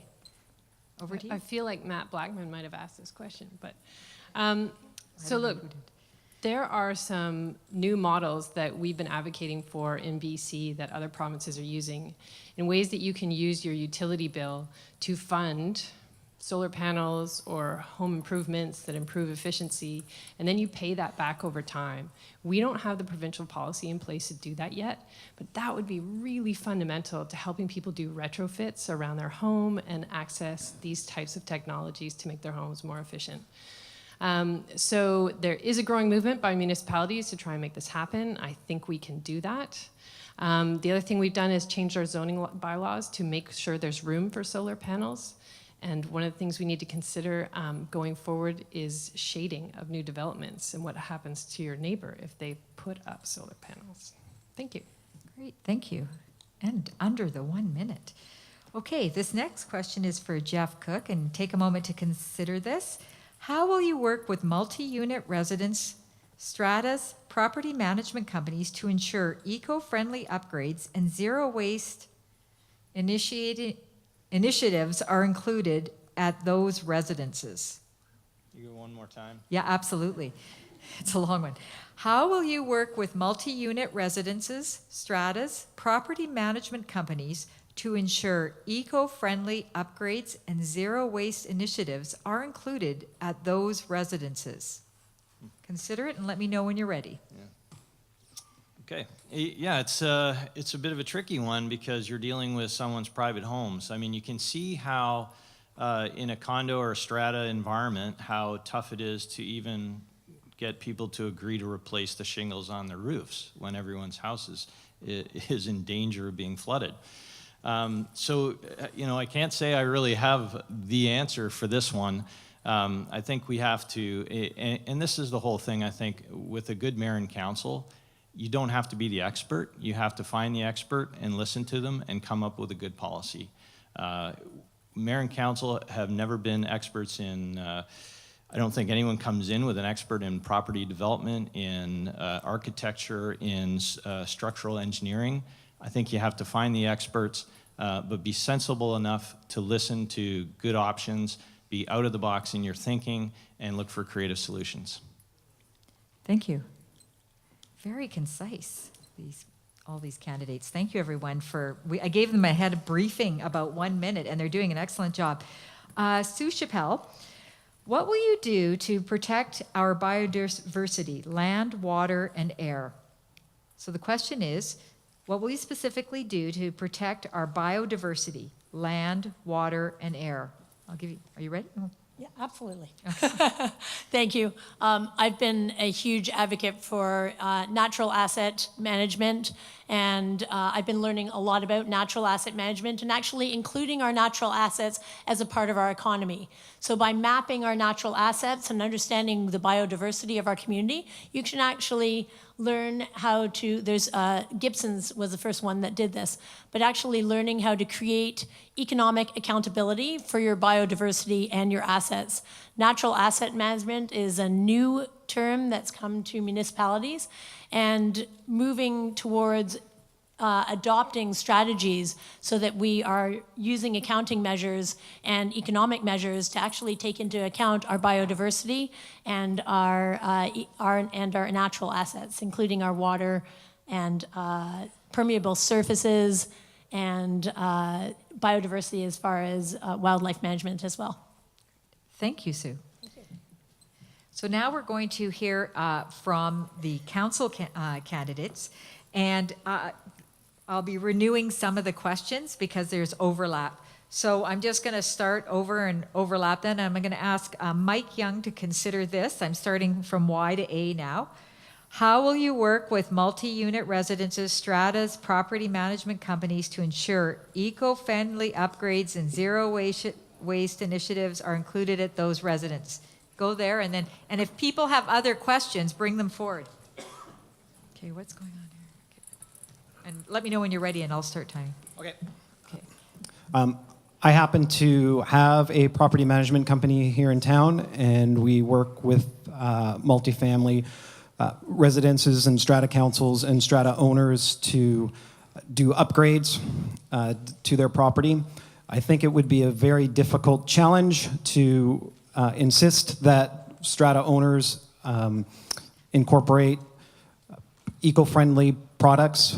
In most cases, they're only looking at the cost of the improvement. If the eco-friendly products and retrofits are affordable, then they will move forward. But as I believe Jeff mentioned, most people are hesitant to approve projects in the first place, even when their roofs are leaking. Thank you. Oh, before you go, Mike, I have a quick question for you. No, it's okay, you can stay there, because you mentioned that you work for a strata management company, and so I'm wondering, I'm just curious, from a conflict of interest position, is there a conflict there in regards to, because you're saying you did that, so I'm just wondering, from your perspective, do you see that as a conflict or not really? Sitting on council and having a strata management company? I don't know, I'm just asking for your perspective. I don't believe that it is a conflict of interest. I'm not receiving any financial benefit. Okay, I just wanted to check because you mentioned it, so checking in. Thank you. Thank you.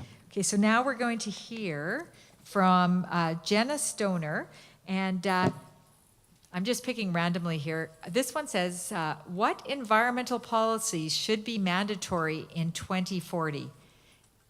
What environmental policies should be mandatory in 2040?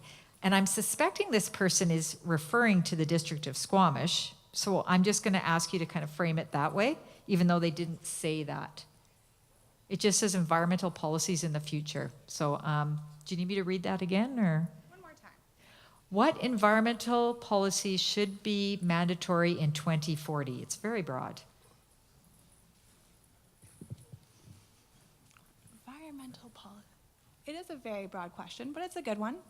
If I were to pick a few top priorities, I would say first and foremost that there is a implemented zero waste bylaw. I feel like by 2040 we should not be throwing things in the landfill by then, hopefully. Second, I would say that there should be a mandatory bylaw on use of renewable energy and in new developments. And last but not least, let me think about this. How much You've got time. I've got time. You've got 30 seconds. In 2040, I think about living in a community where there's no waste, there's limited impact from us on our habitat, and so let's protect our sensitive environments, and that we have, here we go, that we have implemented the, I'm just going to leave it there. Thank you. Okay, thank you. Next, we are going to hear from Doug Race. And Doug, how can we support renewable energy infrastructure through municipal policies? So the question is, how can we support renewable energy infrastructure through municipal policies? I think I'd rather have Mike's question. Sorry, I'm trying to mix them up. You know, a lot of these things, I think, and just like that one, I think if you can get it at the building stage and provide incentives for it, you have a better chance of seeing it. If somebody is trying to retrofit an existing building with renewable energy products, it's typically more expensive. You can't really force them to do that, but you can provide incentives. You could, for example, waive fees, speed up process, possibly give them a reduction on utility bills or something of that nature. But ideally, you get it when the building is being built and when the development is happening. Thank you. So next we're going to hear from Chris Pettengill. And I see, this is a really long question, sorry. Are you in support of banning the use of plastic shopping bags and straws? If yes, please explain the process steps that you would enact as part of the municipal process. What are the steps that you would take, the procedural steps that you would take to make this happen? Do you need me to repeat that? No, I think Okay, I'll you get got that. it. Got it as good as I'll get it.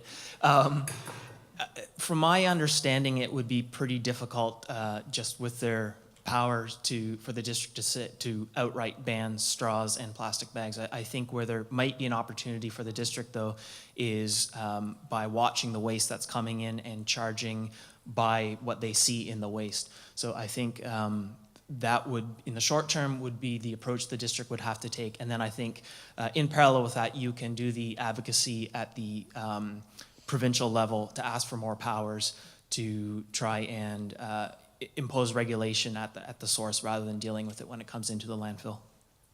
Thank you. Bianca Peters, are you supporting the installation of smart water meters in single-family dwellings? Oh, she's excited about it. Okay. Do you see the pin that I'm wearing right now? I love BC Water. And you know why I love BC Water? Because I'm in conflict of interest right now, but not really. My husband works as the chief of wastewater and collections. And last week he went to the EOCP conference. Which is, it discusses waste and water because water goes in for you to drink and the waste goes out. Like my daughter knows that when she poops in the potty, she's 3, it's going to daddy's work. So I love BC Water, and I wore this tonight because my daughter and my husband are not here, and my son is at university. Sorry, I'm taking up my time. But we have great water in BC. We have great top water, you know, the water there, great groundwater. But we do need to meter, and that's my answer. Okay, great. I'm in support of it. Absolutely. Thank you. So now I'm going to go over to Terrell Peterson. And Terrell, I'm going to ask you, what do you think? How are you going to solve the issue of public transportation in the Sea to Sky corridor?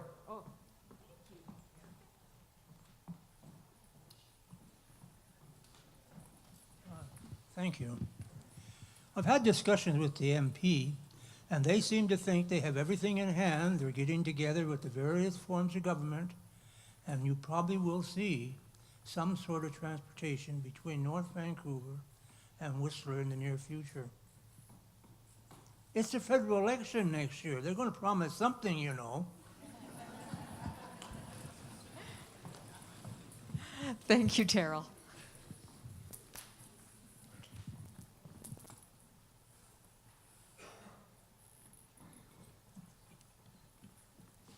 Okay, I'm coming over to ask, let's pick another one here. You're going to hear some of the same things here. I've got Lee O'Callahan, and Lee, here comes your question. How can we support renewable energy infrastructure through municipal policies? The question is, how can we support renewable energy infrastructure through municipal policies?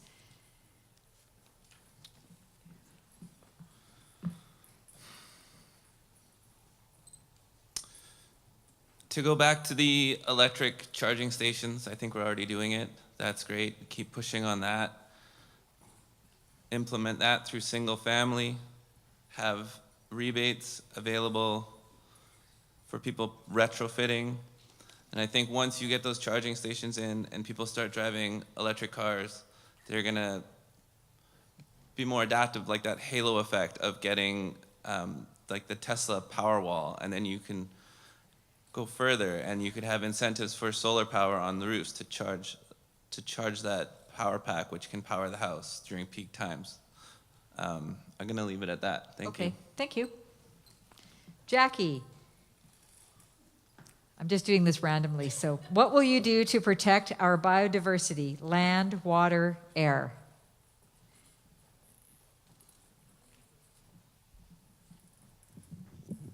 Well, of course, we protect it through policy and through bylaw enforcement. We need to protect all of those. Water, land, and air, correct? I'd asked about land, water, air. land, and Yeah. air. Just remembering all the pieces of it. And we do that through our policies, and once again, through adhering to each one of those policies and holding everyone accountable through bylaw enforcement. And of course, you need money to do that. So where do we find our sources of revenue? We find our sources of revenue through gas tax, through public-private partnerships. We incentivize builders to build according to our OCP and hold ourselves accountable to that OCP as well. And we also need to look at waste reduction and building renewable resources and also eliminating fossil fuels. Thank you. Thank you. Okay, Rick McKinney. It's like, what of these questions? I only have a couple. How about, are you in support of banning the use of plastic shopping bags and straws? If yes, please explain the process and steps that you might go through. I think you've heard this question already. People will sort of get used to the questions. Over to you. Hi again. Yep, I think it's a great idea to look at banning plastic bags and straws. I would look to have paper bags as a replacement and maybe bamboo straws or something that's biodegradable for folks that need them and couldn't drink a drink without a straw. Thanks so much again for listening today, and I hope you all have a great night. Thank you, Rick. And I'm going to ask Janice McLean. Janice, what can Squamish do to make the provincial and federal government follow our lead in acting against climate change? Any ideas? I think collaboration. We need communication at early levels. You know, I like Terrell's point in that next year is a federal election, so some of these points we need to jump on the bandwagon now and get our piece of the pie. I think the next council and mayor really need to sit down and define a vision and objectives for the next 4 years. There's been a lot of passion about the environment, and we need to keep that as a priority in our decision making. And have I answered the question? If that's what you want to answer, that's fine. I think so. Okay, perfect. Thank you. Kevin Jewell, are you supporting the installation of smart water meters in single-family dwellings? It's a basic principle. We need to manage our water supply. So in managing our water supply, we need to be able to know how much we're using. If we don't know that, then we can't manage it. So yes, I do support that. But let me just take a few minutes while I still have it, less than a minute, I'm sure, just to talk about, I mean, we've heard about solar, we've heard about the, the electric charging stations. I haven't heard a lot about wind or even tidal energy that we could possibly use here. We do have both of those resources here in abundance, obviously. Now that would take some foresight from a council point of view, but again, I believe from a transparency point of view, council needs to start thinking out of the box and do a better job than they have in the past. And basically, I want to thank you all for listening to me here today, and please visit my website, countonkevin.ca. Thank you. Thank you. Just give me a minute, please. Just a sec. Okay, so now we're over to Armand. And Armand, how can we support renewable energy infrastructure through municipal policies?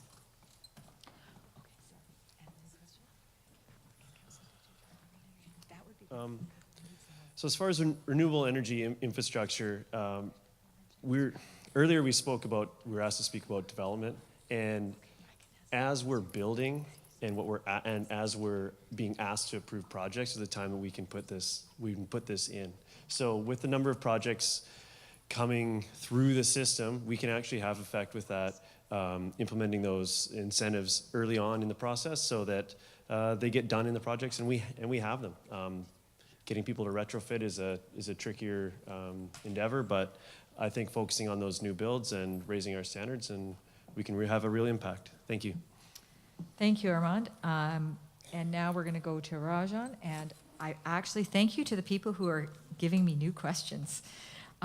What can council do to attract green energy industry to Squamish? So the question is, do you have any ideas about what can council do to attract green energy industry to Squamish? Take a minute to think about it, and then come up and you let me know when you're ready. I was hoping for a tough one, but maybe not that tough. I think part of it is the collaboration and the networks we expand as council. I think acting as representatives of this community, it's important to build relationships with people in those green renewable energy sectors and attract them to Squamish, a community which values their environment very deeply, as we can tell by the crowd today. And so basically just partnering up and showing that we're open for business and we support green tech business in Squamish. Thank you. So the next question is for Alana Gels, and this is a long question. So people have given new questions, and so I want to inject some new ideas here. There's been little mention of food security and the carbon footprint of our current diets. Meanwhile, the current council approved building a condo on an already established community garden plot. When and how will you make food security, local gardens, farms, etc., a priority to help mitigate our carbon footprint through the district? And do you want me to repeat that? It's a long question. Okay. There's been little mention of food security and the carbon footprint of our current diets. Meanwhile, the current council approved building a condo on an already established community garden plot. When and how will you make food security, local gardens, farms, etc., a priority to help mitigate our carbon footprint through district? Take a minute to consider and then let me know. Or you can just start talking and then I'll time.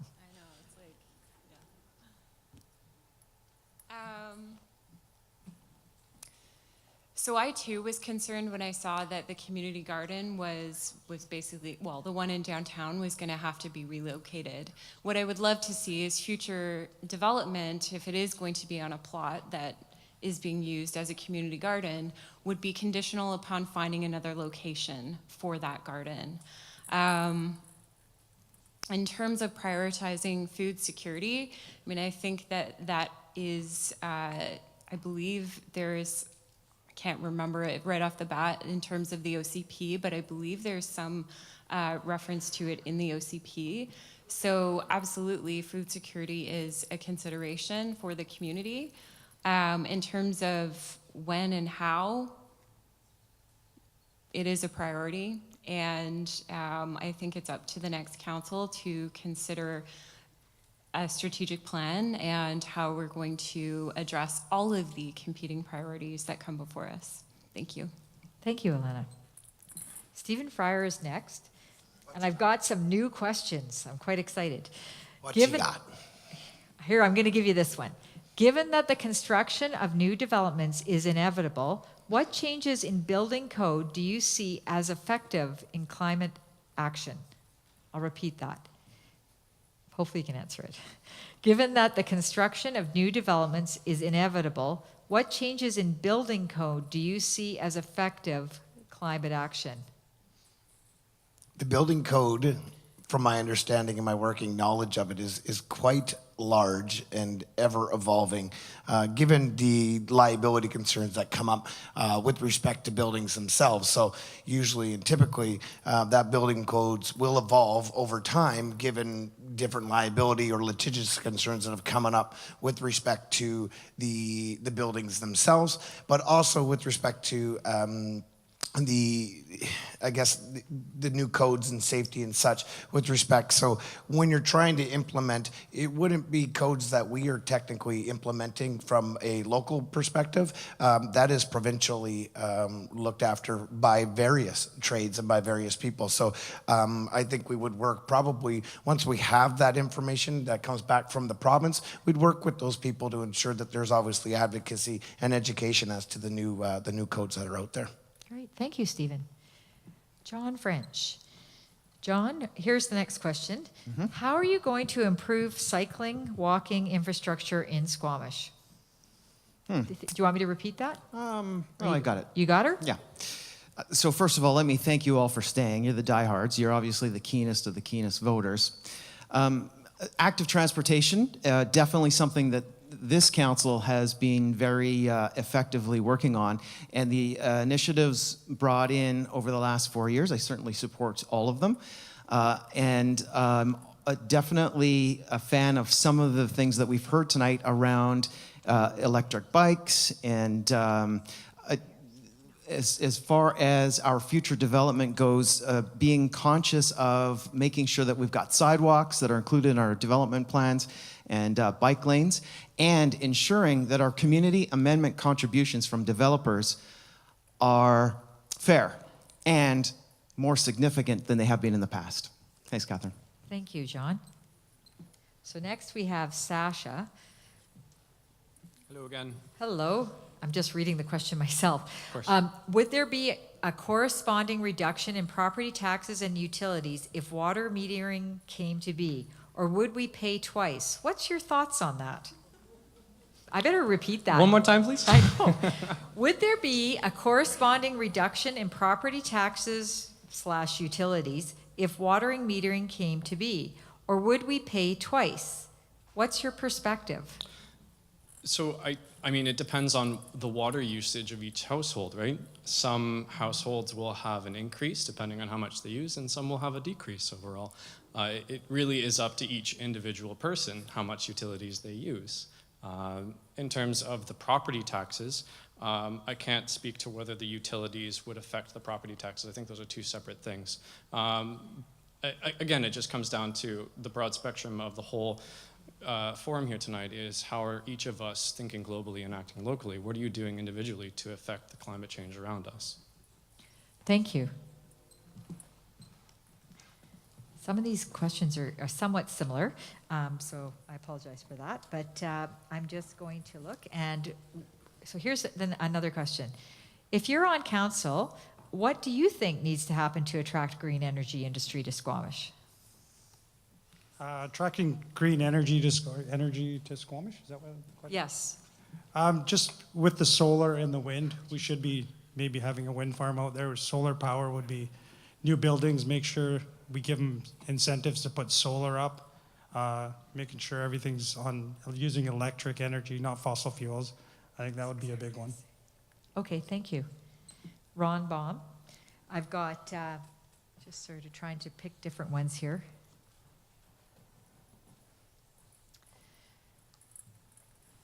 Okay, sorry, there's some that are quite similar. So, what do you see as some of the, oh, okay. Where to go? I'll give you this one. No? The Garibaldi Springs project has a huge impact on wildlife areas. Council just had a third reading vote on it. Do you think this was a good idea so close to an election, or would you have tried to delay it for the incoming council to look at? Ron, over to you, if you need me to repeat. Okay. Yes, of course, I think it would have been better to delay it. They always try to do these things just before an election. It's nice to see that they've downsized the size of the footprint they're going to be using, and left Cat Lake alone and the motorcycle trails. So yeah, trying to squeeze it through, not a good idea. Thanks. Okay, thank you. Okay, we're going to hear from Phil Odette. Phil, what will you do to protect our biodiversity, land, water, air? Everything in my power, I would say. I mean, those are our resources that aren't coming back, so we have to think about future generations. As far as policy goes, I mean, it's going to depend on what your other council members are willing to go through, but I would like to just, I like the water metering. I like incentivizing solar panels in a way that you can get I don't know, attached to your smart meter. That's through provincial, I'm not sure, BC Hydro, but I think the infrastructure is there, so that's something we could work towards. I'm not sure, what was the rest of the questions? Basically, it was Water, in power. regards to renewable energy, power, so anything. You've answered a number of questions in your response. Is there anything additional you'd like to say? No, thanks for coming out, guys. Thanks. Okay. So a lot of these questions, there's quite a few on renewable energy infrastructure, green infrastructure. There's a lot on that are overlapping in those areas. So basically, Edward, I'm going to ask you, what do you see as a way to support renewable energy infrastructure through municipal policies?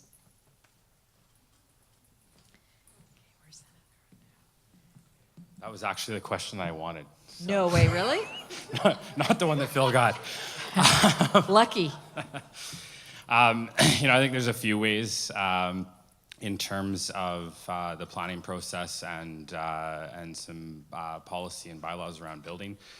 I built over 300 units in Metro Vancouver with waste heat recovery systems built into the condos as part of it, and as an element of doing that, the projects were awarded additional bonus density for that. So I think within that realm, there's some policies that we can definitely look at from a zoning perspective to encourage various renewable energy within our new projects.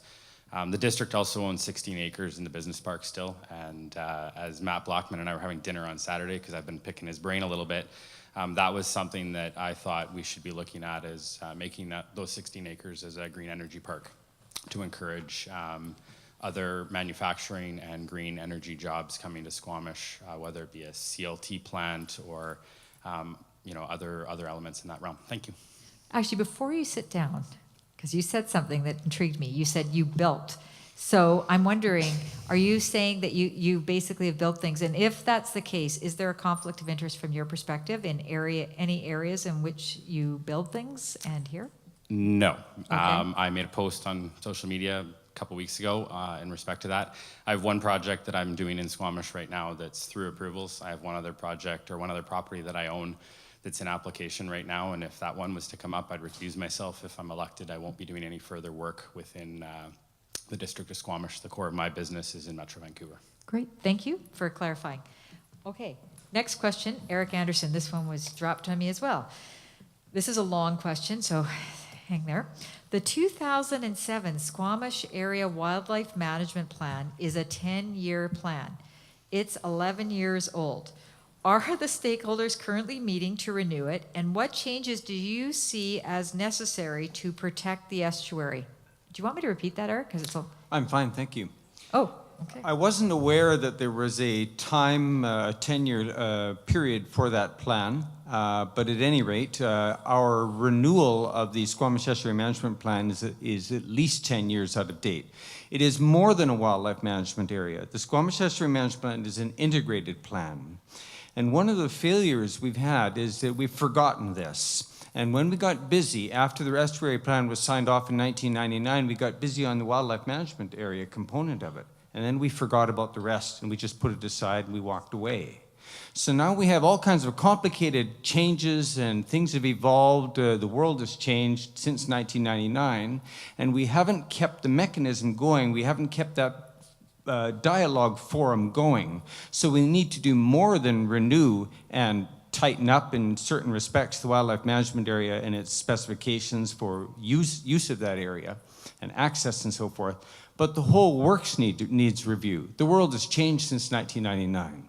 So we have to remember it's not a district committee, it's a co-management unit that we need to bring back again and keep it working to address the multiple issues of working together in an integrated plan. Thank you, Eric. So now we've heard from all the mayoral candidates and the council candidates. I did get a question of clarity, and I'm going to ask this candidate to come forward and keep their comments specifically to this clarification.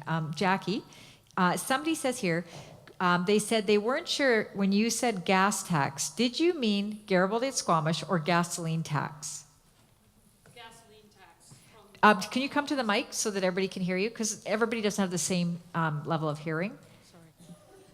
I meant the gas tax from fossil fuels. Okay, thank you. I don't know that there is any gas or a tax They're just that's associated yeah. to They just thought to you that were inferring development. it. So. Yeah, Okay, just for thank you. clarification.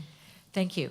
So we've now heard from all the mayoral candidates and the council candidates. We've had a couple of other small questions that come along, but rather than cycle through everyone and be fair, all of the candidates will get all of these questions, and I know that My Sea to Sky is going to be sharing some of the questions on their website as well. They're going to share them with the candidates who will be able to answer those questions as well. We are going to ask the candidates to stay so that you have some one-on-one time before the end of this session. As we start to close up this formal Q&A part, I want to thank you for participating in this democracy, but also remind you to vote and encourage your friends to vote. There's also a lot of volunteers who made this possible. And if you didn't get a chance to perhaps help by supporting with some donations, I'm not sure how they've done, but I know that these groups are paying for this out of their very limited budgets, everything here. So if you can support with a small donation, that would be greatly appreciated. And really, let's aim to have a higher vote out. In fact, the highest vote out turnout ever in Squamish. If you tell your friends and families to get out and vote, we could beat the 2014 election turnout, which was 47.14%. That's only 47.14%. So let's get out and get the vote out. And please join me in thanking these candidates and staying, and please stay and interact with them.